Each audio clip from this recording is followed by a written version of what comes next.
G'day guys and welcome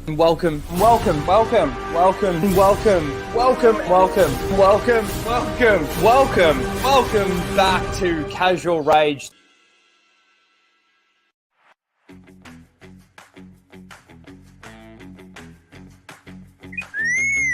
Prepare to start the show, R2. This is where the fun begins.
G'day guys and welcome to Casual Rage 129. I hope you're all doing well. I'm sorry I was a little bit late. I'm actually not feeling great today. I woke up, I had a little bit of a headache, but now it's all started to sort of, I don't know, it's starting to hit me, whatever it is that I'm sort of getting. So we'll see how we go for the stream, but we are here, we are live. And again, I apologize for being late. I hope you're all doing well. It's been a little bit quiet on the Star Wars front. There's a couple of things that we're going to obviously go over today. Obviously, there's some Emmy Award announcements or things that Lucasfilm or Disney are trying to push. What else have we got? We've got a little bit of news on Kathleen Kennedy. Not really news, but just somebody who's working on some Star Wars projects talking about Kathleen Kennedy. Taika Waititi, we're going to talk a little bit about him. Ming-Na Wen and her role as Fennec Shand. What else we got? We've got a little bit more on the Obi-Wan Kenobi Season 2 that hopefully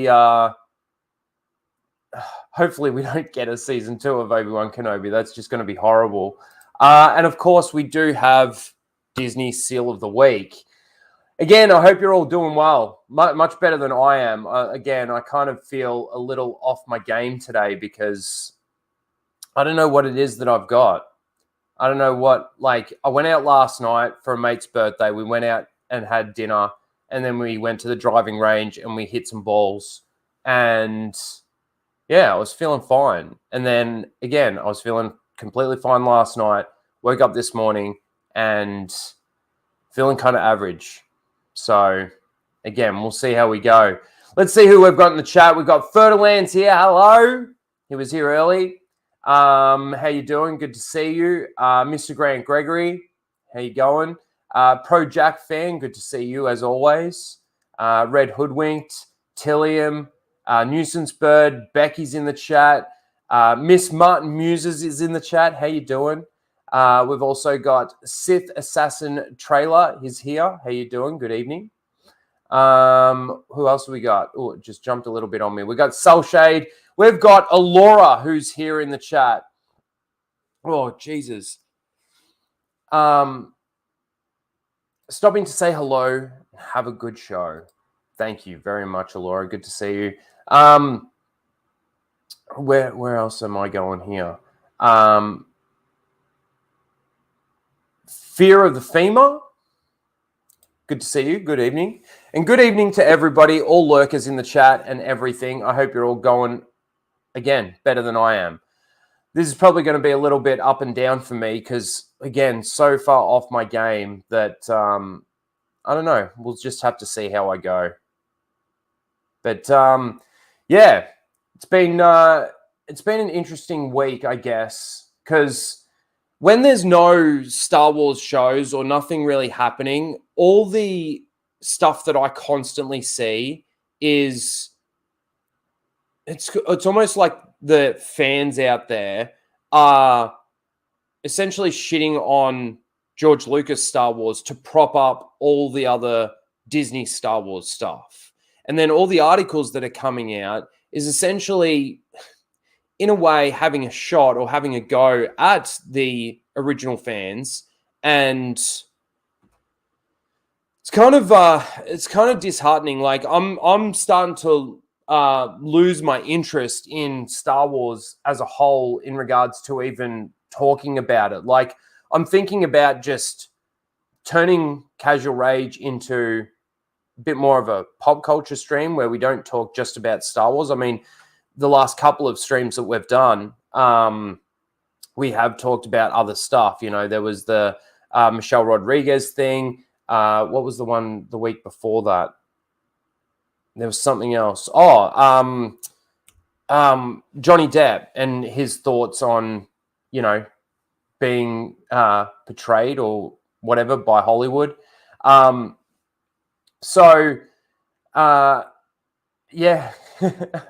Oh my God, Star Wars broke Rhino. It has for a long time. Again, I've been saying for a long time that Disney Star Wars isn't Star Wars. And it never has been, and it never will be. And despite how you feel about movies like Rogue One, for example, they've moved Star Wars off on a completely different direction. And George Lucas has even said it himself, from what he wanted Star Wars to be. So I did miss Lethal in there as well, saying hello to him. He was here earlier, I think, too. Oh, you're going to have to excuse me, guys. Sorry. I hate making sounds like that. Fucking gross. But yeah, like, I really enjoyed last week when we were talking about the Star Wars stuff that we loved, you know, the different moments and things like that, that's so much more enjoyable to talk about. And of course, there's not a lot of entertainment out there or pop culture stuff out there that's, you know, fun to talk about, so to speak. Like, there's a lot of shit going on. There's a lot of diversity and representation actually being shown, and it is taking away from the entertainment. And there's a lot of people reporting on that and doing videos on that and doing streams and talking about those specific things. And, you know, I don't mind talking about it and obviously saying how I feel about it. But the more I, you know, look at everything each week for, you know, topics to talk about for Casual Rage and stuff, it's just, I don't know. There's not a lot out there that is interesting to me when it comes to Star Wars. And it's not to say that I'm not going to watch the shows and do my reviews and stuff like that for you guys. You know, I'm going to watch Ahsoka. That's the next one, right? We've got Ahsoka coming up soon. Rhino needs more fuck off Disney clips. Yeah, well, I'll give you that. They came bounding over. Fuck off, Disney, you fucking cunt!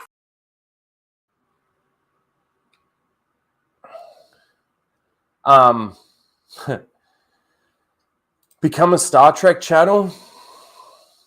I don't think that's really much better, is it? I don't think, you know, I know that Picard Season 3 got some pretty good reviews and was pretty good for the Star Trek fans that are out there. But I don't know whether or not that's the right way to go, to be honest with you. Yes, we need Rhino's reviews in our lives. Well, again, it's kind of that whole thing where there's been a lot of people that do say that they don't watch it and they're watching it through reviews and things like that. And I'm more than happy to still sit there. Whether or not I was actually doing this stuff or not, I'd probably still watch those shows anyway, just because I've got such a love for Star Wars that I need to see what they're doing. And there's obviously with Ahsoka, that's going to hurt. That's going to hurt with, especially after we saw the trailer. You know, we saw that Ahsoka and the Rebels team are going to get Luke's Heir to the Empire story. We know that Rey is going to be getting Luke's New Jedi Order story. And I don't think, for any of those people that are putting rumors out there or have in the past that Disney's turning the corner and they're making good Star Wars, or they're going to be making good Star Wars, or all the stuff with the Civil War and all of that kind of thing. I mean, we've talked about that stuff in length on this channel. They're not. They're clearly not. And, Kathleen Kennedy leaving, I've said this before too, as much as I don't want her there as the head of Lucasfilm, even if she does go, it's been embedded into Lucasfilm now for the last 10 years, or over the last 10, 11 years, that this is the direction that they're taking. So despite the fact that they, she goes, whatever the case may be, the people that are still working there and still creating Star Wars is destructive to actual George Lucas Star Wars. Sorry. Who's worse, Rey or Ahsoka?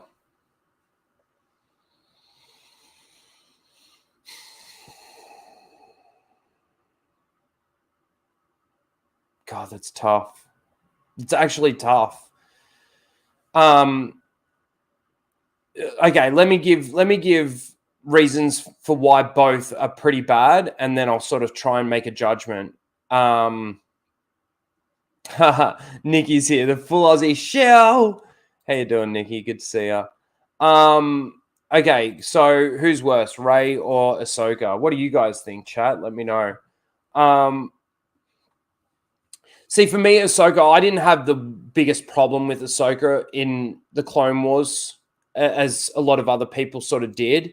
I think the Clone Wars in itself has a few of its own sort of issues, despite like characters. But my problem now with Ahsoka, and I kind of liked Ahsoka as a character. I didn't mind her. I think the problem now with Ahsoka is that she is so important and embedded in so much of this era of Star Wars, and for her not to be around and all of that sort of thing in the movies, like during Revenge of the Sith, Ahsoka had half of the 501st with her. None of that was mentioned. And then, of course, in Clone Wars Season 7, there's the meetup between Anakin and Ahsoka and all of that. And there's so much that's missing from the movies. Now, it might be fine in regards to the fact of why it's not mentioned. There might be justifications out there for why it's not mentioned. But again, they've made Ahsoka so important. And that's obviously because of Dave Filoni. He's obviously got a lot of push and a lot of play in Lucasfilm at the moment.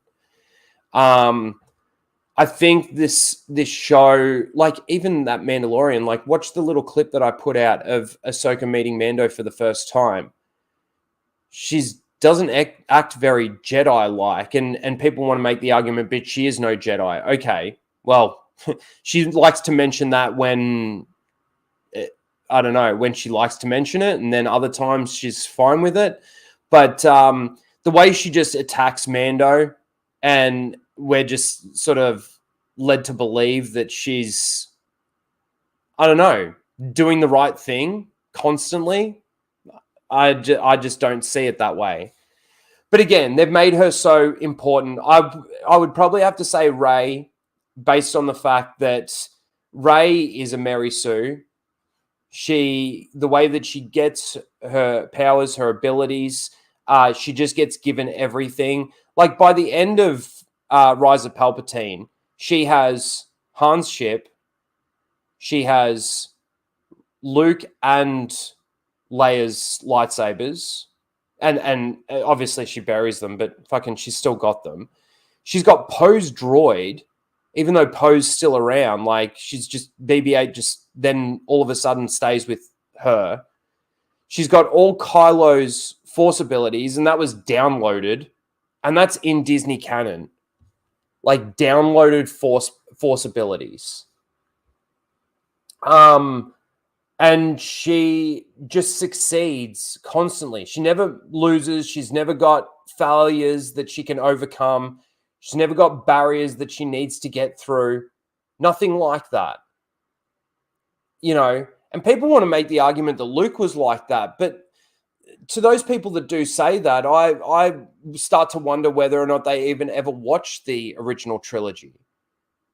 Because Yoda says to his face, that's why you fail. He's constantly got shit to overcome. And him going after Vader in Empire was a mistake. Despite the fact that it all turned out okay in the end, it still was a mistake. When he essentially gets his arm chopped off and then dives down the tube, and it's luck that saves him. Complete and utter luck. So I'd have to probably say Rey's worse, but Ahsoka's creeping up very, very quickly, I think. At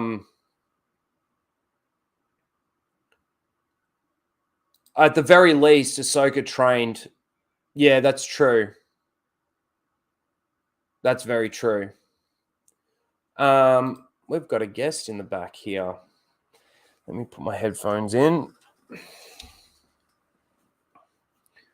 so we don't get any echo or anything like that. See? My friend.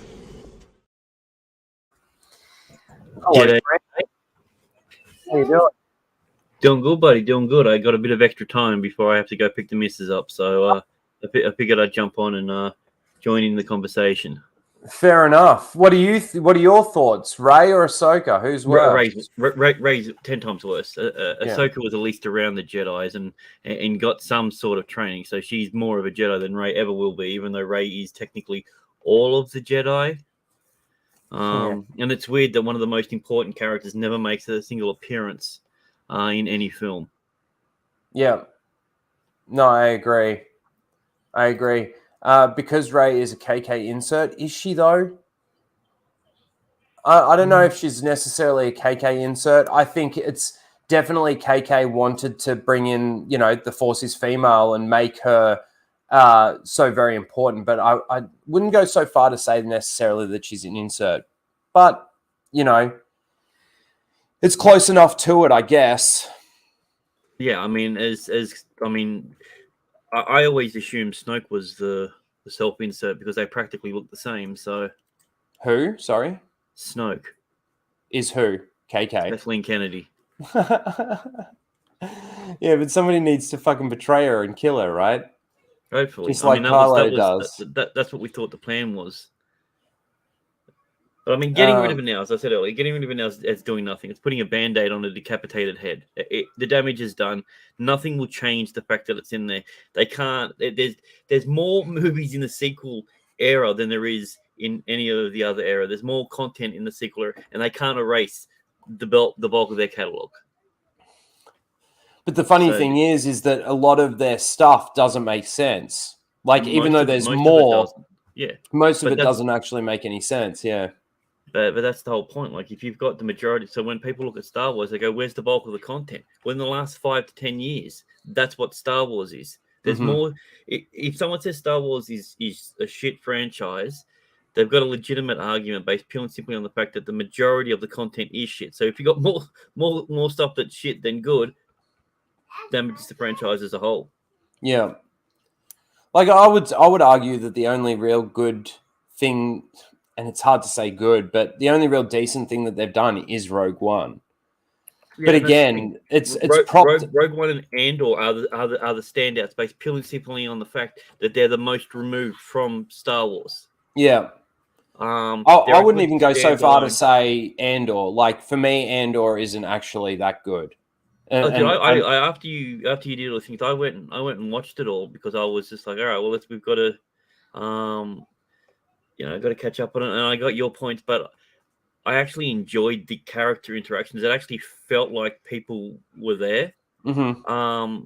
I mean, they went a little bit heavy-handed. It's like, oh my god, he's building the thing that's going to kill him. I'm just like, it's not as poetic as you think. Yeah. It's more tragic, if anything. Yeah. This is funny.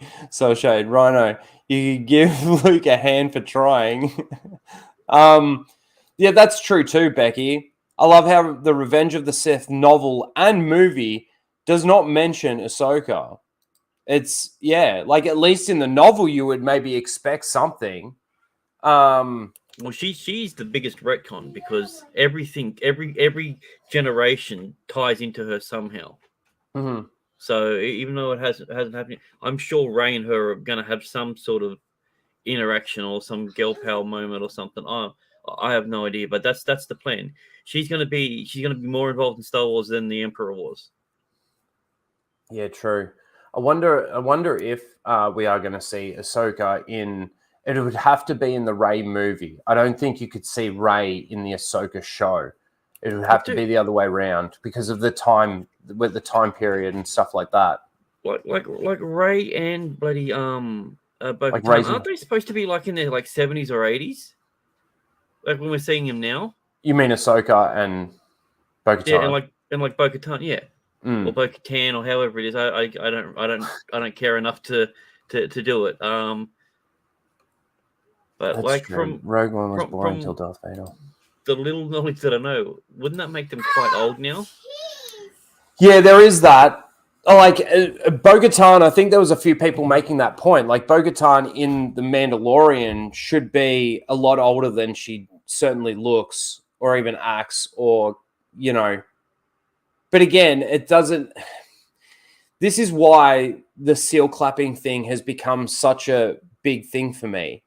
Because people, at the end of the day, now, they choose to ignore basic plot threads. They choose to ignore basic lore and things like that for the sake of something showing on the screen. A TIE fighter, a lightsaber, in Andor, like all the things in Luthen's store. People are just... In all fairness, that was an Easter egg shop. It wasn't a store, so... Yeah, true. It's just like they're so happy just to have these people on the screen. You know what I mean? They'll have these things on the screen, and that's all that really matters now. That's all. I remember when Easter eggs were something you'd have to hunt for. Like that's the term Easter egg. It wasn't. I think they've turned Easter eggs into just quote unquote fan service, or worse than that, I think member berries. Yeah, with most things, it's like 100%. Like the whole thing with Han Solo and the dice, and everything that made zero sense. I'm like, why are you giving that to Leia? That was a gift from your ex. Why did you keep that all these years? Like just... you got to remember the dice that he gives to her aren't real. They fade away in the end too. Yeah. So, but yeah, I know what you're saying. It's just it's member berries now. It's not Easter eggs and it's not nostalgia. It's just member berries showing on the screen, and that's what's now important. And that's all that these new Star Wars fans care about. The new Star Wars fans that Kathleen Kennedy wanted to cater to. That's all that they care about now. And it annoys me because it's like you said, an Easter egg was almost something that you had to search for, like, a reference drop or something like this. You get a lot of those connective tissue pieces in a lot of the novels. A lot of the books that you read, a lot of name dropping, especially names of planets and everything. Like the first time that I even knew of Kashyyyk and everything, was from a novel. I'm like, holy shit! Why would you pick 3 Ys to spell a planet? And then it was mentioned in other stuff, and I'm like, okay, now I got that reference. I can go back and read that with a bit more context. But also that's too, what an Easter egg is, because it's supposed to enhance or to go, I know what you did there, not just oh. Yeah, I remember. Yeah, I think even if you read the Plagueis novel, right? Great book. If you haven't read it, I'd highly recommend it. It is one of the better EU books. There is actually a lot of nostalgia in that. There's a lot of Easter eggs throughout that book, and they definitely attach themselves to other novels as well, like the Darth Maul Shadowhunter.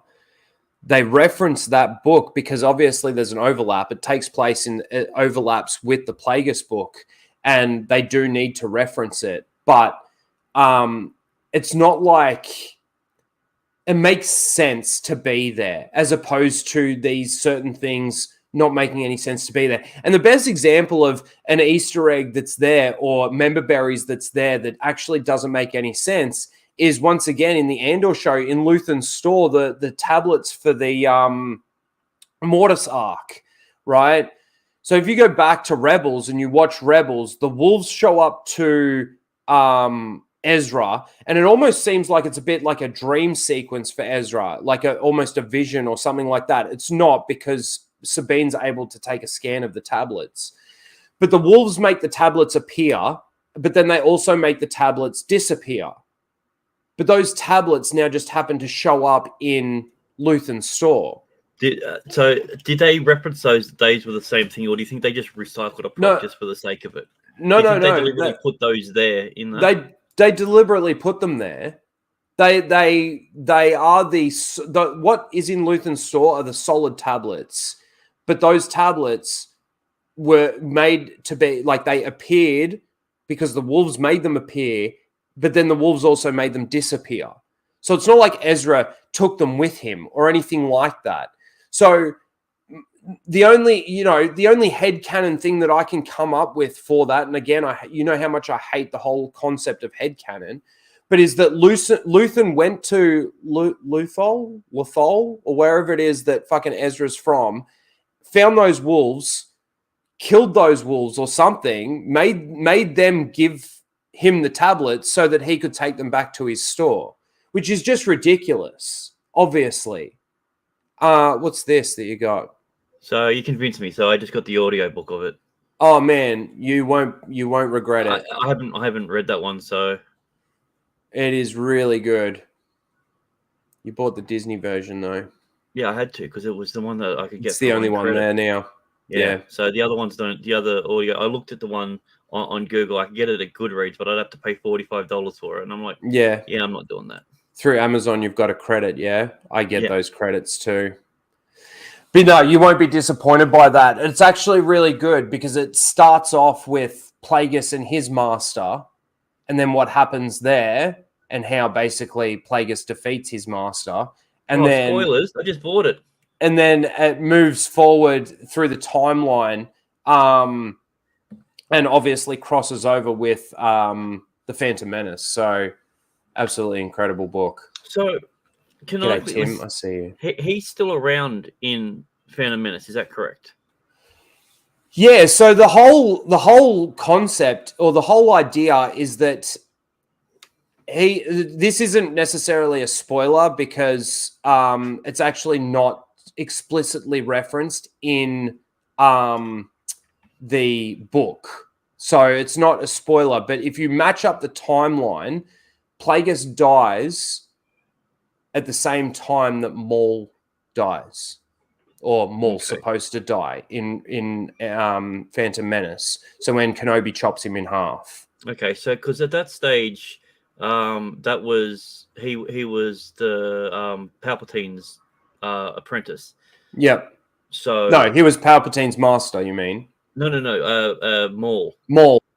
Yeah, but no, like this is where the books can give you a lot more behind that. Right. Okay. In Plagueis's eyes, Maul wasn't Palpatine's apprentice. Because he was because in Palpatine's eyes, he was manipulating. Essentially, Palpatine was manipulating Plagueis as well. Like it's incredibly well matched up with all of that. That's cool. You'll love it. It's really good. I always liked the theory that that's who Snoke was Darth Plagueis coming back. Somehow Plagueis returned. Yeah. It's not. But I mean, that made more sense because he was searching for immortality and everything that they mentioned and that sort of stuff. Well, the book also does a really good job of explaining midichlorians because of Plagueis's manipulations with that and how he was, using midichlorians. And there's a really good moment where he does actually, kill someone, bring them back to life using the techniques and everything like that. And this is where obviously they get the force Palpatine heal from gets that reference. Yeah, no, that's dyad only. From yourself, Mr. Graham Gregory, for being a dead set legend. Thanks, dude. Emphasis on the dead set. Yes, dead set. I'm dying over here. But yeah, Plagueis is really good. The book is really Darth Sidious. You're right, actually. Tim, you're absolutely right. But yeah, fucking amazing. It is good. It is really good book to listen to. And the thing that I love about it's 15 hours long, so yeah, it's actually a really long one because again, it's sort of I don't want to say too much, but it really sets up how Plagueis finds Palpatine, how he manipulates Palpatine, makes him his apprentice, all of that sort of thing. And then especially when you get to the part where Palpatine does kill Plagueis, like all the things that Palpatine says to Plagueis, you're like, holy shit.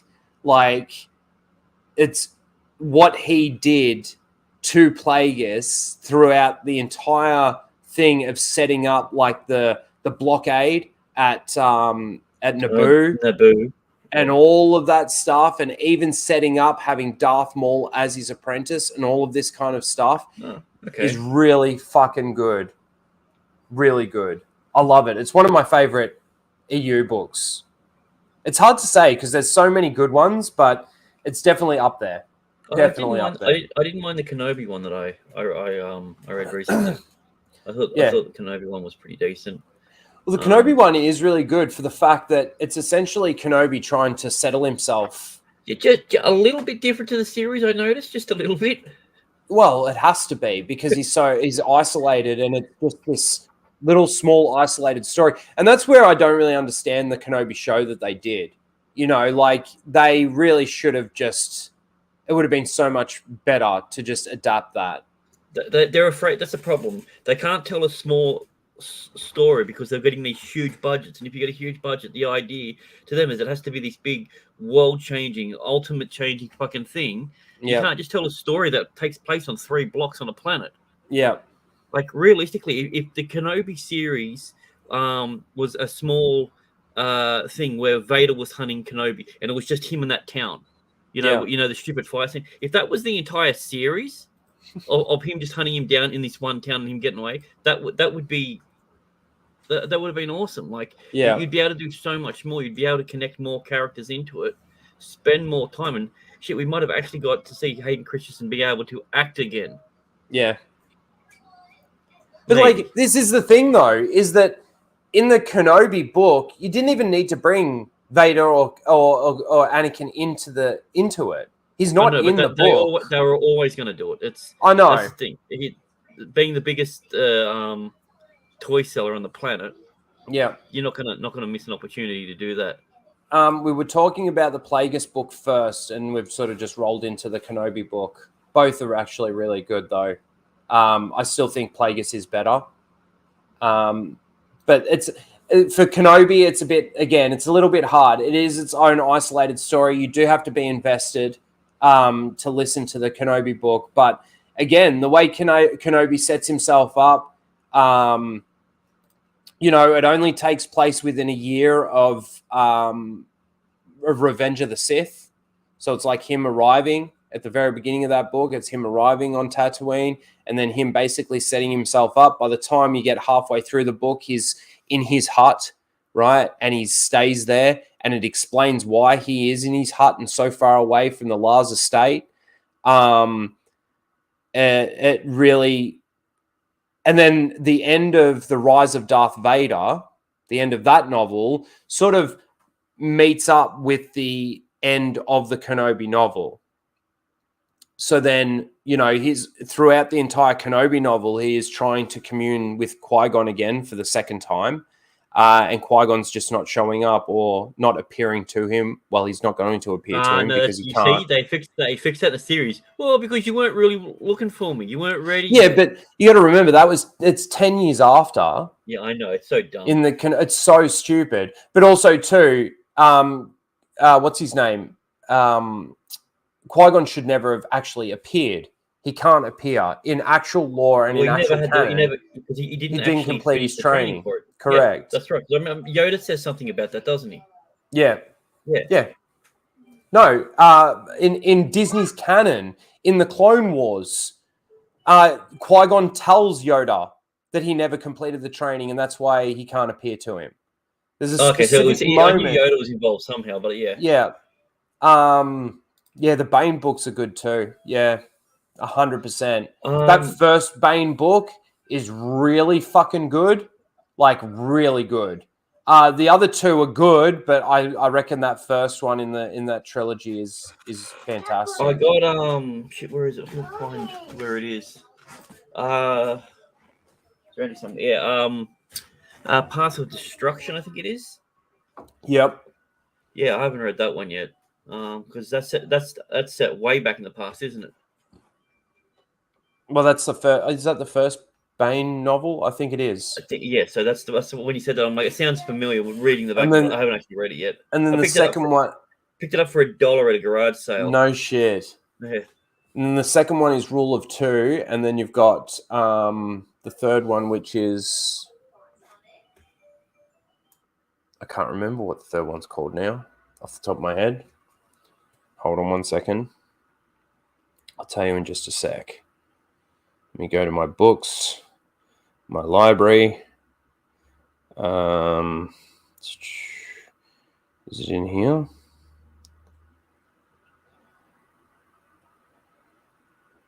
No, sorry. Hold on. It must be in here.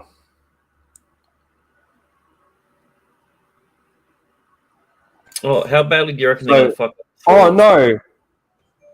Dynasty of Evil is the third one. Okay. Yes. Star Wars Marvel's got it there. Oh, Dynasty, yeah. Or Dynasty. Yeah. Dynasty. Depends on how you pronounce it. Yeah, so it goes Path of Destruction, Rule of Two, and Dynasty of Evil, however you want to say it. And I love, I love Xana's arc as well.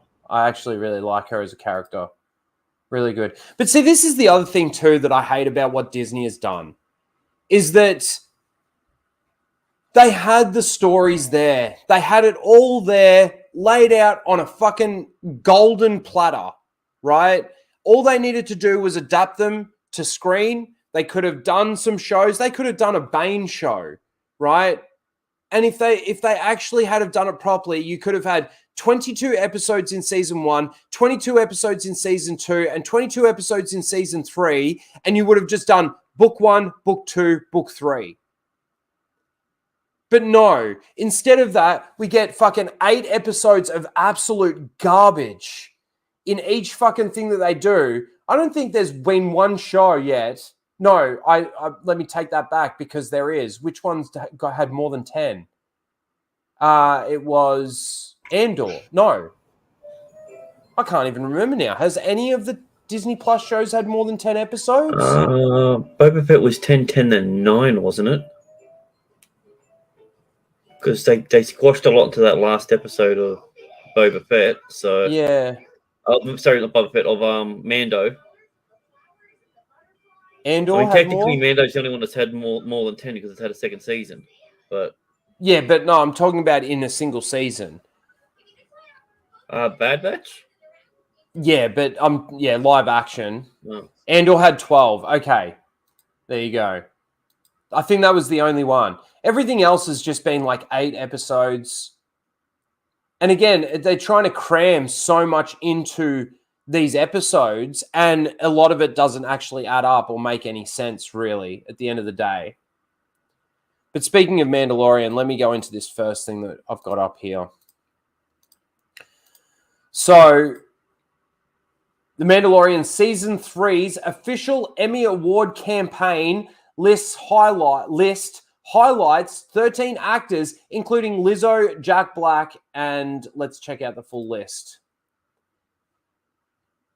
This is absolutely ridiculous in my eyes. So you've got a lead actor, you've got Pedro Pascal, then you've got Katie Sackhoff as the lead actress, you've got Carl Weathers as a supporting actor, and you've got Emily Swallow.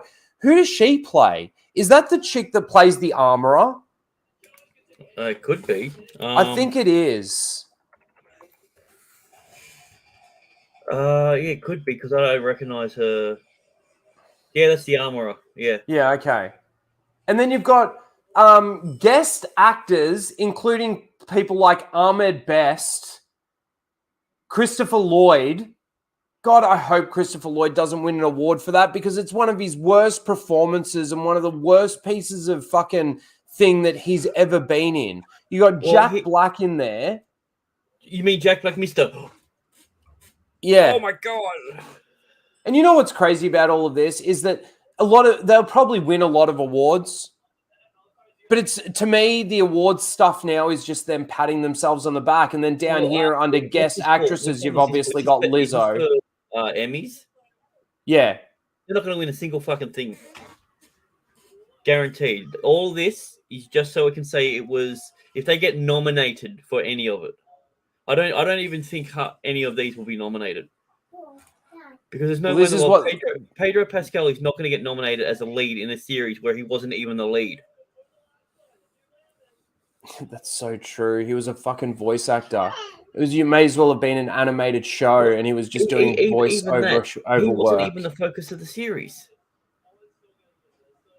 Which one's the Jawa fucker? Who's that? What's her name? Oh, I always say it's like which version of Tig Notaro. Is it one of the guest actresses? Or is it this one? Emily Swallow. She swallowed plenty of Jawa loads. Amy Sedaris. That one. Yeah, okay. Mm-hmm. God. It's just, like, to me, this is just ridiculous. Again, the whole awards system that they've got going on at the moment is them just patting themselves on the back. But, like, you're right. Pedro Pascal wasn't in the suit. Katie Sackhoff essentially became the lead of The Mandalorian, right? This season 3 of The Mandalorian. Carl Weathers' performance, I will say, isn't great either. But Carl it's Weathers not bad. It's not the worst thing out of all of it. I would definitely say the fucking armor is worse. I would say that the fucking Jawa fucker's worse. Lizzo was way worse. Jack Black was way worse. Christopher Lloyd was way worse. Ahmed Best was way worse. But Carl Weathers still hasn't been great. What was wrong with Ahmed Best's performance?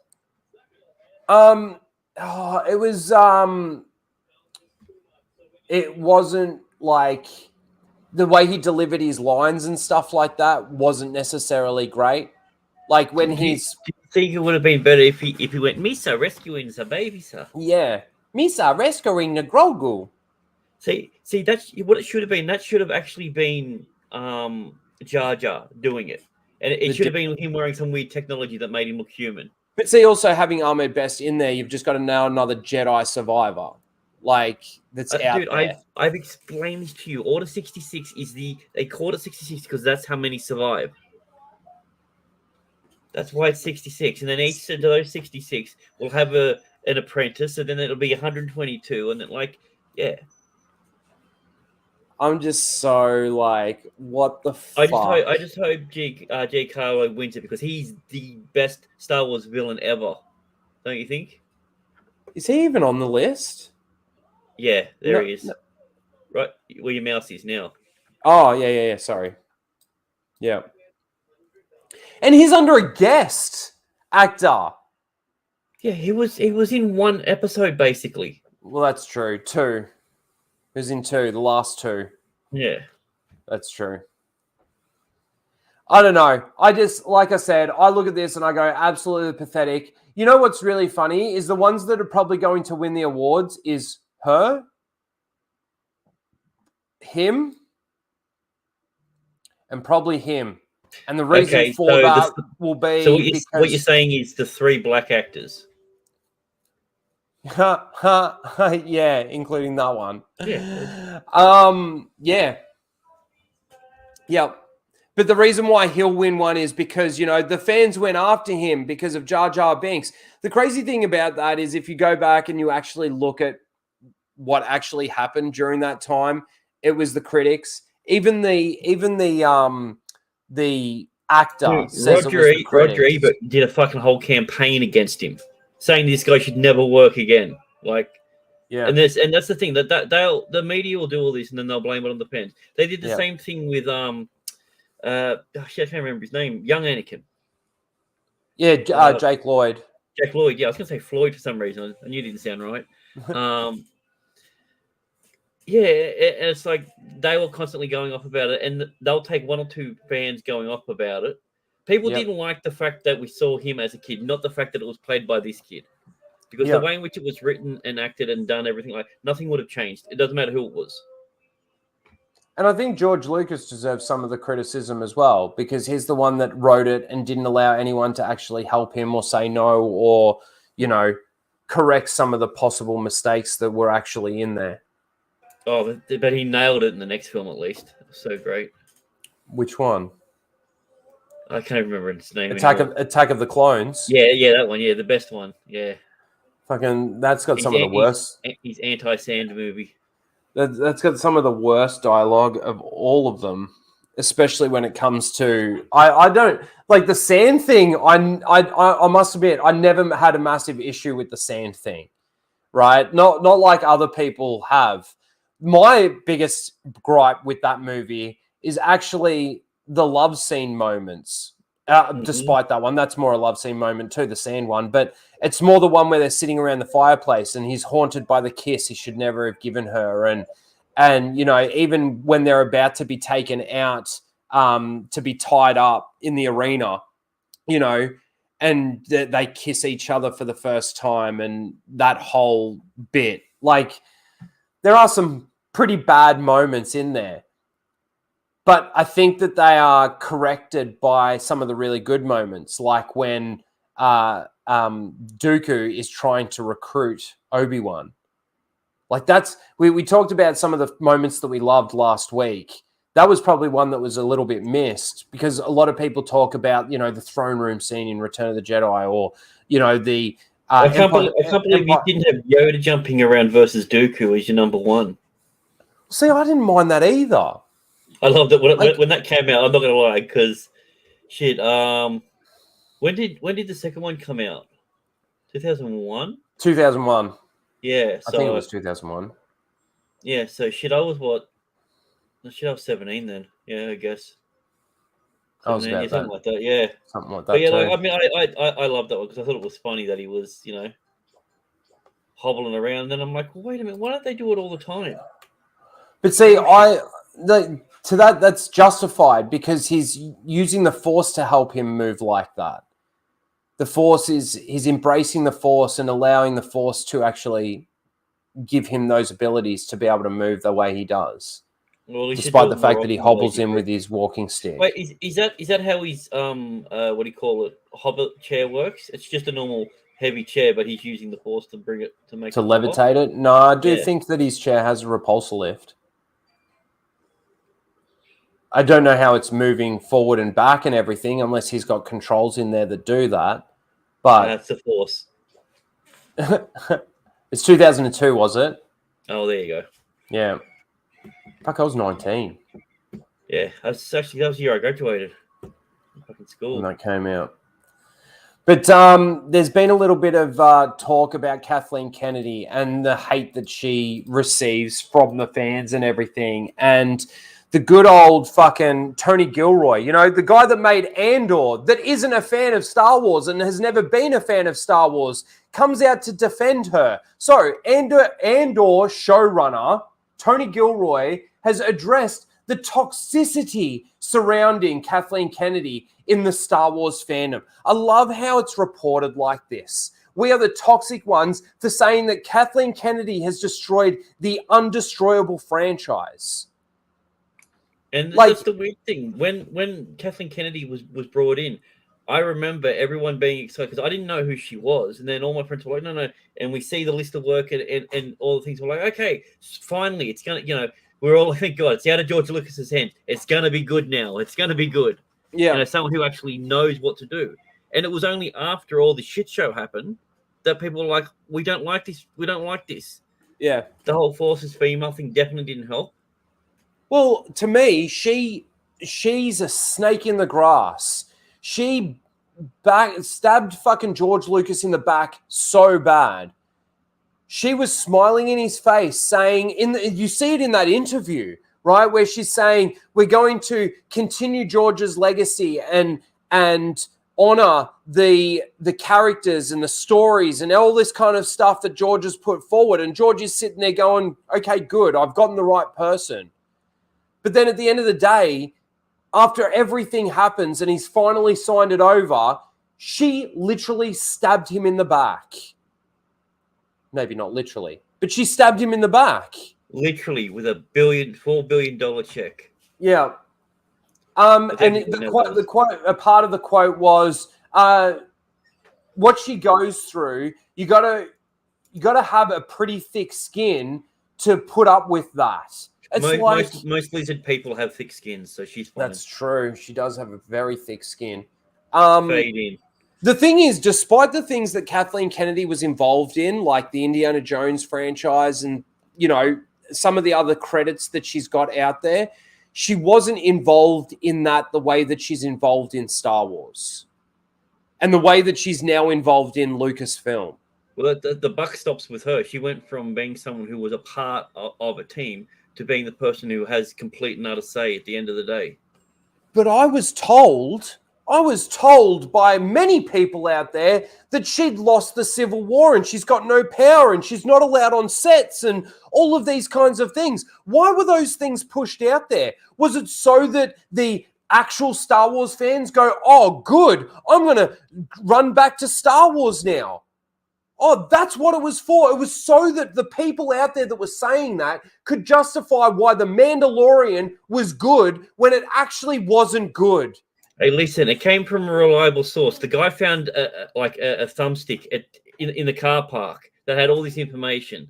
So, to anyone that believed that at the time, I'm sorry. I feel sorry for you in a way. But you were completely bamboozled by an absolute retard on the internet. And I don't care if the doomtards come after me. Come at me, bro. Right? You can write Doomfuck was right as much as you want. As far as I'm concerned, it's constantly twisted and justified so that he is right. But he's not, and he hasn't been for a fucking long time. And I always come back to that Cameron Pasha thing that happened, right? Doomcock puts out a fucking rumor out there, right? There's an article that comes out that reference from Cameron Pasha or something, or Cameron does a video or something like this that references Doomcock as his source, the rumor video as his source, and Doomcock comes out and says, see, I was right. Because the person used him as the reference. It's 4D chess. Like, so I initially thought you were talking about Mike Zero, and I forgot. Oh, here's another one. But everybody knows that today. So. But everybody knows that Mike Zero is full of shit, basically. I don't know. His latest video says that Jon Favreau is going to apologize. He's apologizing to everyone for the Mandalorian, and it's going to quote unquote break the internet. So I don't think you could throw out terms like that if they weren't real. It's kind of funny though too, like the whole Jon Favreau leaving Lucasfilm, right, thing. That only hit and gained momentum because his character Paz Vizsla was killed off at the end of The Mandalorian. Now, yeah, that might bring some credibility to the fact that maybe Jon Favreau is out. But then how are we right about him winning the Civil War? Like, everybody forgets. I'll be back in a little bit, buddy. So see you, dude. Thanks for stopping in. See you soon. That whole thing loses the credibility of the Civil War stuff. But we feel like a lot of people just start to forget about that, and it's all about the newest rumor that comes out. It's just, to me, it's absolute bullshit. And this Tony Gilroy guy, like I said, he is no Star Wars fan. He has admitted that he's never liked Star Wars, but he's the one that we get to make Star Wars. And then, of course, he's going to come out and defend Kathleen Kennedy. Kathleen Kennedy was the one that hired him. Because Kathleen Kennedy doesn't want Star Wars fans to make Star Wars. She wants activists to make Star Wars. She wants people that don't give a fuck about the lore and the continuity of Star Wars to make Star Wars. And that's what she's done here. And just because Kathleen Kennedy cops a lot of the criticism, yeah, she cops a lot of the criticism because she's making the Force female. They've got their not-so-secret gay agenda at Lucasfilm, and that's evident when it comes to the end of, let's say, The Rise of Skywalker, when you get the lesbian kiss that they decide to delete out for the Chinese audience. All of those things. But the story and the lore and the continuity of Star Wars suffers so much because of it. So much. To the point where it's not Star Wars. Disney Star Wars isn't Star Wars. Never has been, never will be. George Lucas said it himself. The original 6 movies are definitely mine. They're my philosophy, my ideas, what I know, and this is what I created. Disney decided to go off on a different direction and do something else with the IP.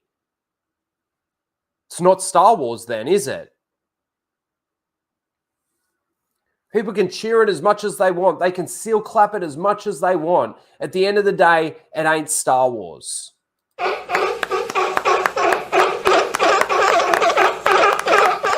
Fucking keep doing it. Because the funny thing is that there were people out there that were seal clapping fucking Mando Season 1 and Mando Season 2. Are they seal clapping Mando Season 3 now? Or have they actually started to realize how garbage it actually is? How many times have you gone back and actually re-watched these episodes? I mean, I couldn't imagine anything worse than going back and watching Mando Season 1 or going back and watching Mando Season 2. That tells you something.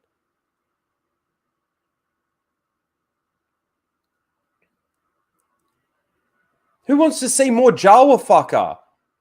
Who wants to see more tracking fobs? Who wants to see more Grogu using Force abilities and healing people and shit like that?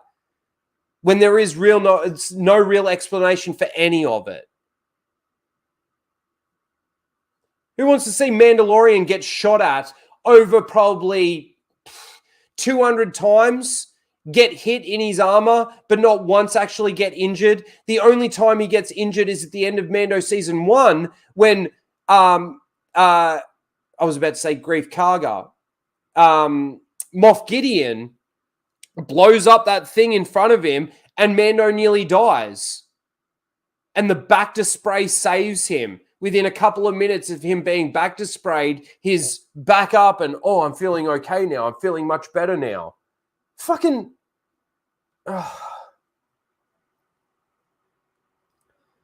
Luke was fucking... captured by a wampa, and he spent, I don't know, like anyone, Tim, fucking Alora, anyone out there that knows, how long was he in that Bacta tank for?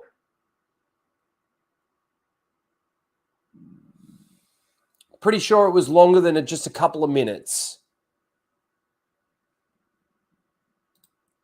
And the way that Mando was acting when he did get blown up in that instance was like he was going to die. Leave me. Yeah, Luke. How long did Luke spend in the Bacta tank in Empire? 10 years.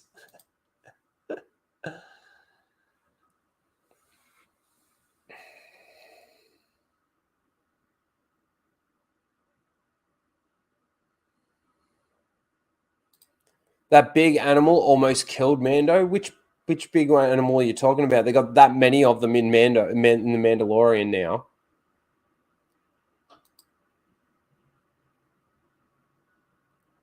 I'm pretty sure it was at least a few days.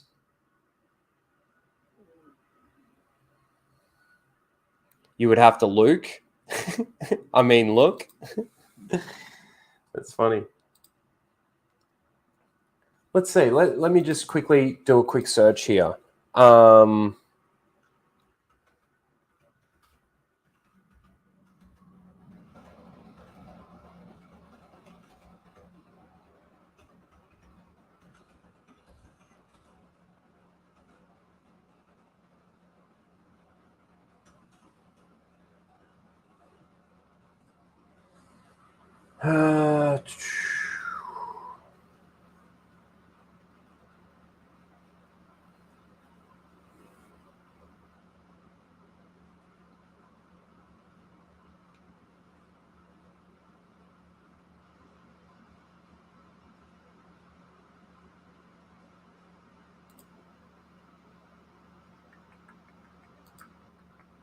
He spent 12 hours. There you go. 12 hours in the Bacta tank and slept for another 16 hours after that, after he got out of the Bacta tank. Sorry, I thought it was a couple of days. Clearly wasn't that long. Didn't need to be that long. I mean, I don't think he had any major life-threatening wounds. I think it was more probably the pneumonia that he had that they were trying to save him from.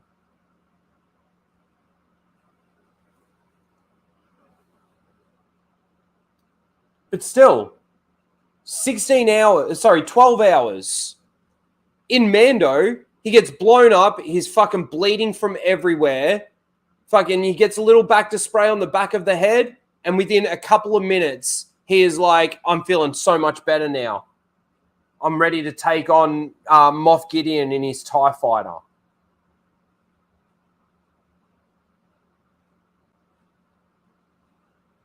Stupid.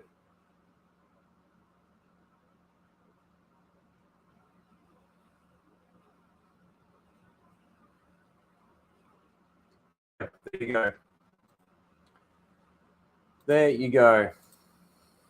So, yeah, I'm sorry, but Kathleen Kennedy deserves all the criticism that she gets. Every bit of it. She has destroyed, like I said earlier, the undestroyable franchise. She broke Star Wars. The franchise that should be making money hand over fist. It should be making billions upon billions of dollars, and yet they're closing down the fucking hotel. Solo lost money. The first ever Star Wars movie to ever lose money. The Rey movie. Who knows how much the budget's going to be on that? Budgets, to me, they just keep climbing. They just keep climbing. It wouldn't surprise me if it's got a $300 million budget, $350 million budget. And it wouldn't surprise me if it makes only $350 million.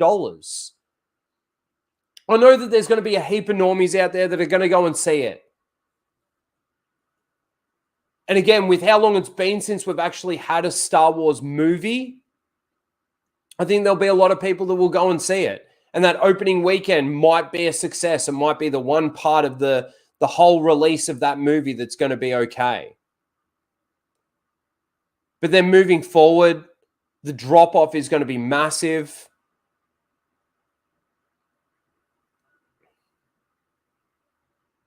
Actually, it's funny. I watched for the first time. It was actually on TV last week sometime. What's it called? Oh, shit. Oh, it's on the tip of my tongue. I can't remember. It's something walking. Anyway, it's the movie with Daisy Ridley and Spider-Man. What's his name? Tom Holland. No. Is it Tom Holland? There's so many Toms and so many fucking... Anyway, it's got the Spider-Man actor and Daisy Ridley in it. That movie. And I thought the concept of the movie wasn't actually too bad. She doesn't really have to do much acting because she stays silent for the whole opening part of the movie. I didn't mind the concept of what they were doing. Chaos walking. Thank you, Blake. But the way that movie ended and everything, I was like, oh, okay. Wow. I hated the fact that the aliens that are on the planet, there's one little scene with them. And that's all you see from them. They could have done so much more with it, to be honest with you.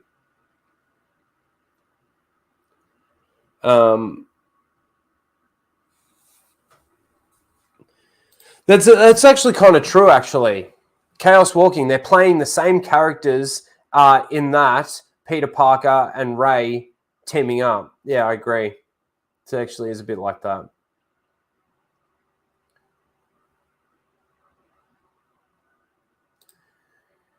Can we go back to Tony Gilroy? What you know, what you've been told. Oh, yeah. What's on Wikipedia, what we've been telling each other is really all wrong. That's correct. That was a statement from Tony Gilroy. Everything that you've been reading, all the information that you know about Star Wars and everything that you've ever loved about Star Wars and how it ties in and all these different things, well, is really all wrong. What does that tell you? That tells you that they're going to change everything about it. Doesn't it?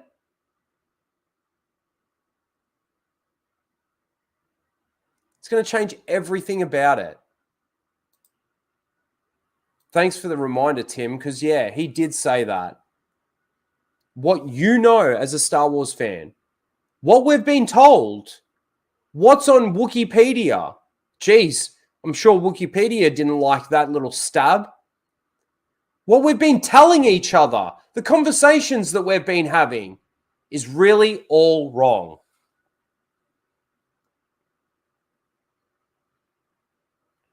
Who is Tony Fuckboy? Tony Gilroy, or Tony Fuckboy as you call him, is the guy that made Andor. The guy that Kathleen Kennedy decided to get to write and direct and Andor, do the show. He also came out and said that he never really liked Star Wars. It was never his thing. But again, these are the people that we need to get for Star Wars these days. Okay, but how does this affect LeBron's legacy? What? That came from left field. Got to keep the people on their toes. Man, that's what, you know, Star Wars is now. And again, this is another one where I'm kind of like, is this person a Star Wars fan, or is this just a person out there that is able to weasel his way into Hollywood because he does all the right things in regards to the activist stuff? He says and does all the right things, and that person is Taika Waititi. Taika Waititi says he has a really good idea for his Star Wars movie that wasn't announced or talked about at all in at Star Wars Celebration, but is still trying to figure out the middle part of the script. I'm sorry, but how can you have a good idea and not even know what the middle part of your script is? Oh, I've got this really good opening bit. I've got this really good ending, but I don't know how we get there. Taika Waititi, excuse me, sorry. Taika Waititi is a Disney shill. He is what the person that Disney wants working on, whether it be a Marvel thing. Was he involved in that most recent Thor movie? Yeah, that's actually a really good way of putting it there, Lethal. Step 1, get a Star Wars movie. Step 2, step 3, profit. Really good way of putting it. Maybe they should ask Ryan Johnson. Well, he's another one, isn't he?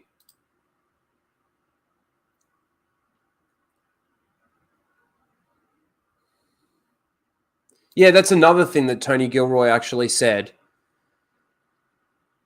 Andor creator Tony Gilroy urged his team to put aside their Star Wars reverence. Sorry. Yeah. No matter how you feel about it, like if you're excited to be working on Star Wars, I want you to put that aside for a second. He also said that we didn't want to bring the aliens and droids to the forefront, right? They just wanted to have them as background characters. Why? That is essentially a part of the universe. It's a part of what Star Wars is. But anyway, back to this. So Taika Waititi is basically saying that he's got a really good idea for his Star Wars movie, but, you know, I haven't really got the script right. I mean, out of the 3 movies that they announced at Star Wars Celebration, have they even actually created a script yet? I don't think they have. I don't think Dave Filoni's movie is even close to having a script. I don't think that the Rey movie is even close to having a script. Or hang on, maybe that is the one that's close to having a script, but that's going to be the furthest one away. And then the James Mangold one doesn't have a script. Great work, Lucasfilm. It's just going to be another year where we get to next year's Star Wars Celebration and they announce that they've got a whole different 3 movies slated. That's all Lucasfilm does at the moment is announce shit and then cancels it. Announces, cancels. Announces, cancels. And the crazy thing is what is it? It's because they're too scared to release these things. Their next Star Wars movie that hits ain't going to make fucking money. And if it does, it's going to be a very small profit in comparison to what they spend. And that's going to look really, really bad. So they're really scared to do it. You know how you fix it, Lucasfilm? You know how you fix it, Kathleen Kennedy? You fucking scrap and decanonize every piece of garbage Star Wars, Disney Star Wars, that you've put out there, and you adapt the EU. That's how you fix it. Never going to happen. And that's so disappointing. Taika Waititi's Star Wars movie.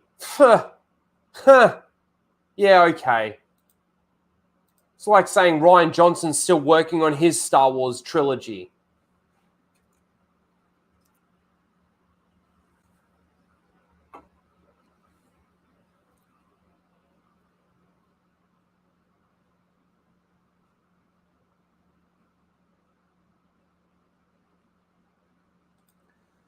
Side note, that Ubisoft Star Wars game will be arse because it's modern Ubisoft. Well, see, this is the problem at the moment, is that modern entertainment is absolutely fucked.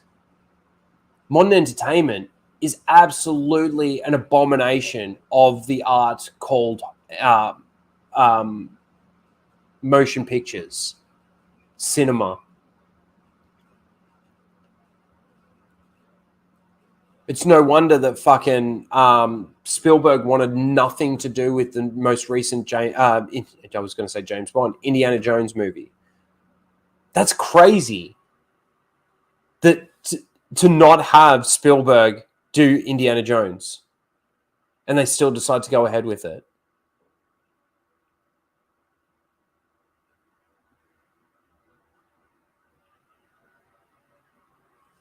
Yeah, That's what it'll be. That's right. Everything's Star Wars. Hey, everyone. We got 5 new Star Wars movies coming in 2030. Maybe 2040. We'll see. Let me just check this over here. Is there any member chats or anything? I hate how I've always got to come over here for member chats. No, they've only got that one super chat there. Anything over here? It's actually funny. I've still got a little bit of a headache, but I'm actually feeling better than I was when I started. You guys make me feel better.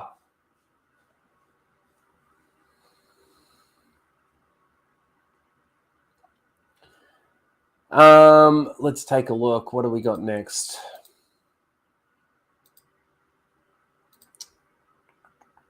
Let's talk about this really quickly.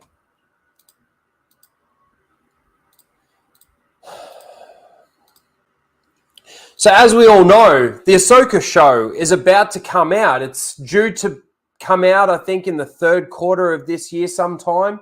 So it's only, about 2, maybe 3 months away from my understanding.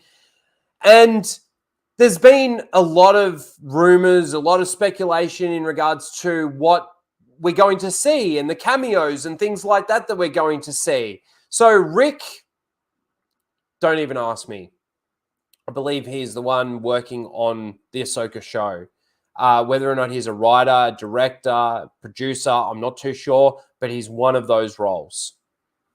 Rick on if Din and Grogu are in Star Wars Ahsoka. As you know, I can't say anything about that, but I'm excited for what Dave's doing. Dave's cooking up a lot of fucking rumors. Dave's cooking up a lot, but it's his own thing. I don't know about cameos. We'll see. The way that they ended Mando season 3, like this scene down here that you see, this one, I hated the little circle that they did as well. That was so fucking childish and Disney-fied. But the way they ended this last season of Mando, I honestly think that they don't know what to do. And to me, that tells me a lot. That tells me a lot in regards to their stories and everything moving forward. I mean, it was evident enough based on what we got from Mando season 1, 2, and 3 that they didn't know where it was going, right? And apparently Mando season 4 was already written, right? Because they needed to know where they were going to be able to do Mando season 3. Really, I think Mando season 3 is maybe going to cameo Mando. And it's going to be more Bo-Katan than anything if we do get a season 4 of The Mandalorian. But again, this is what Star Wars fans, Disney Star Wars fans, I should correct myself, this is what they want. They want all these characters. They want the universe to be as small as possible and all the characters, all the major characters just to be interacting with each other. Now, I don't have a problem with cameos and things like that. But when that's all they've got and that's all that they're doing with it, they do minimize the universe quite dramatically. You know, there's nothing wrong with Ahsoka, let's say the Ahsoka show, having new characters come into it. Why wouldn't you want to bring in new characters, even if they are just part-time, casual characters that float in and out? But to actually have, it's like Mando season 2. That was the cameo season. And then, of course, they became a bit more prevalent in season 3, right? But there's no... It's like those minor characters. It was like from Seal of the Week last week. There was somebody that mentioned how the minor characters don't get enough attention. They don't get talked about enough from the sequel trilogy. Well, it's because they fucking brought nothing to the table. Their writing is that horrible. Yeah, it was a bit Looney Tunes. They like the way they ended it. Yeah, 100%. But this is what Star Wars fans want. And they think that by bringing characters in as cameos and actually having these crossover events is what's keeping the continuity, like this linear sort of thing that they're doing, right? No, that's not what creates that. What creates that is the story and the universe building and moving to these periods of time. I don't know how we're supposed to have an Ahsoka show that's supposed to take place. Like, I'm trying to think of Rebels, right? Where Rebels ends. Rebels ends at the end of Return of the Jedi, right? Now, this takes place, Mando, it was season 1 was 5 years after. Now, Grogu spent many years, Jon Favreau's words, Grogu spent many years with the Mandalorian between Mando season 1 and Mando season 2. Many years. Let's say 4. I was going to say 5, but then many's got to at least be 3. So let's stick it right in the middle. So Mando season 2, let's say, ends 9 years after Return of the Jedi. Then Grogu spends 2 years with Luke. So we're now 11 years after Return of the Jedi. Ahsoka still hasn't found Ezra 11 years after he defeated Thrawn with these space whales.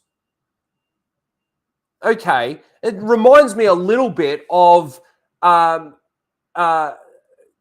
Qui-Gon not showing up for 10 years after Revenge of the Sith to help Obi-Wan.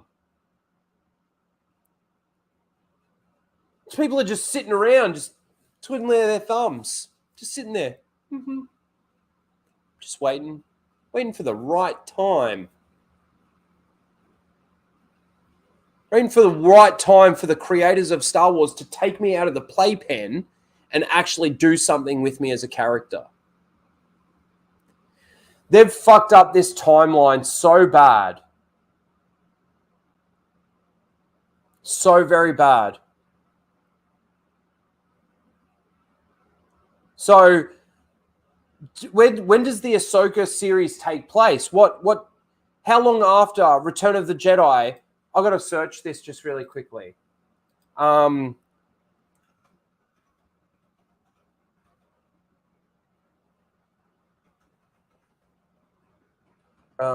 would I search this? How long after?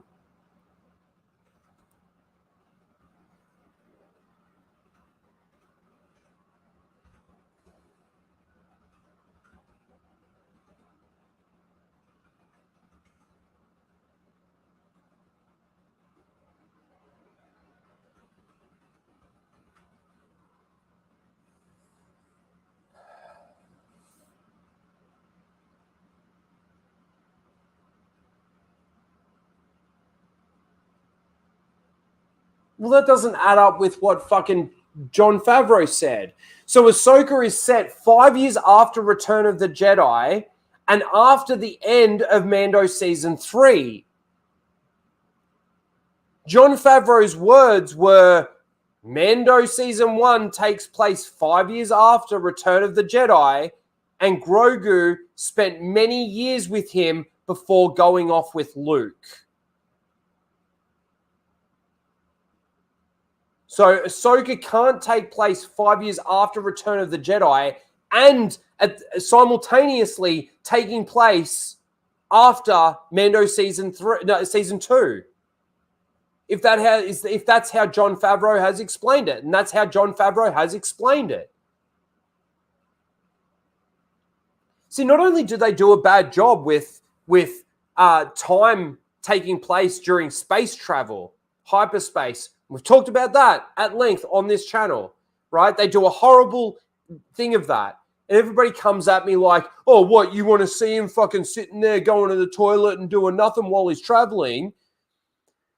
Well, they need it to be fucking teleportation, because him sitting in that M1 starfighter for, let's say, a week to travel from one end of the galaxy to the other would be painful. would be painful for the character, for the actual person sitting in that cockpit. So they can't do that. It's just snap of the fingers and they're there. So not only do they do a bad job of showing time going by during space travel, but they're doing a bad job of actually telling us when these things are actually supposed to be taking place. So they've got to do it after Mando season 2. So Mando has already had the episode with Grogu in it from season 2. But Mando season 1 takes place 5 years after Return of the Jedi. And Grogu has spent many years with Mando before he goes with Luke. Doesn't make sense.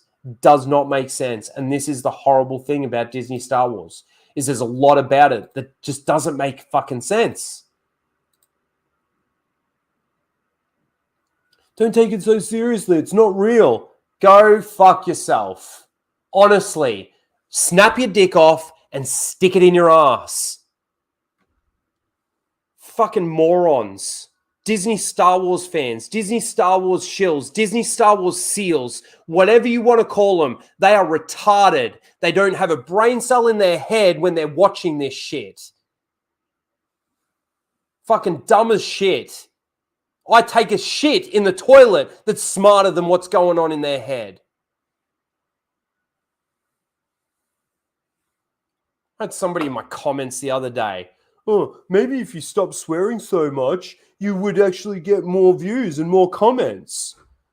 Fuck you.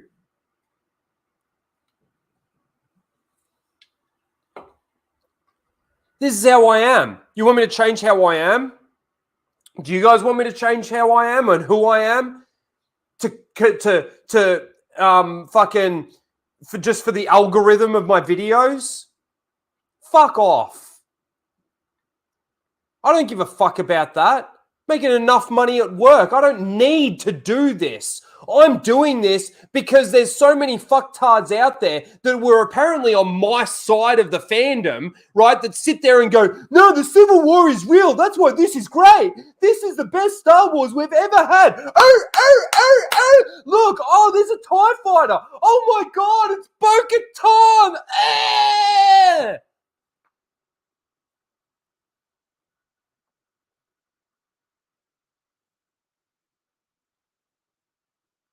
I don't need to do this. I'm doing this because I love it, because of how much fucking money I spent on this stuff. And I'm here telling you, right, with detail and facts and obvious fucking proof that this stuff is garbage, that the writing is garbage. And you want me to change how I speak just for the algorithm because it might get me a few more clicks and a few more comments and a few more subs? Suck a dick, motherfucker. I'm not doing that.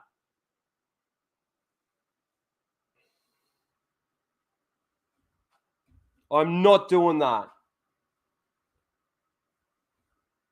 Fucking hate these idiots out there that think that I need to go outside and touch grass. I spend more time outside than you have ever in your life.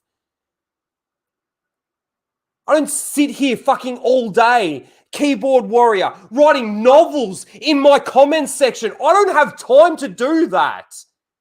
The only people, not the only people, because I know that there are people that sit there and actually take the time, that actually support what I do and write pretty extensive comments, right? But there are a lot of people out there that don't have a job, that don't do anything with their day, don't do anything with their time, and don't do anything with their life, that all they have is sitting there writing a novel at how toxic I am.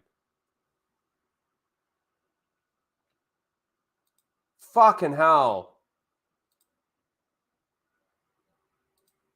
Mr. Grant Gregory's back in town.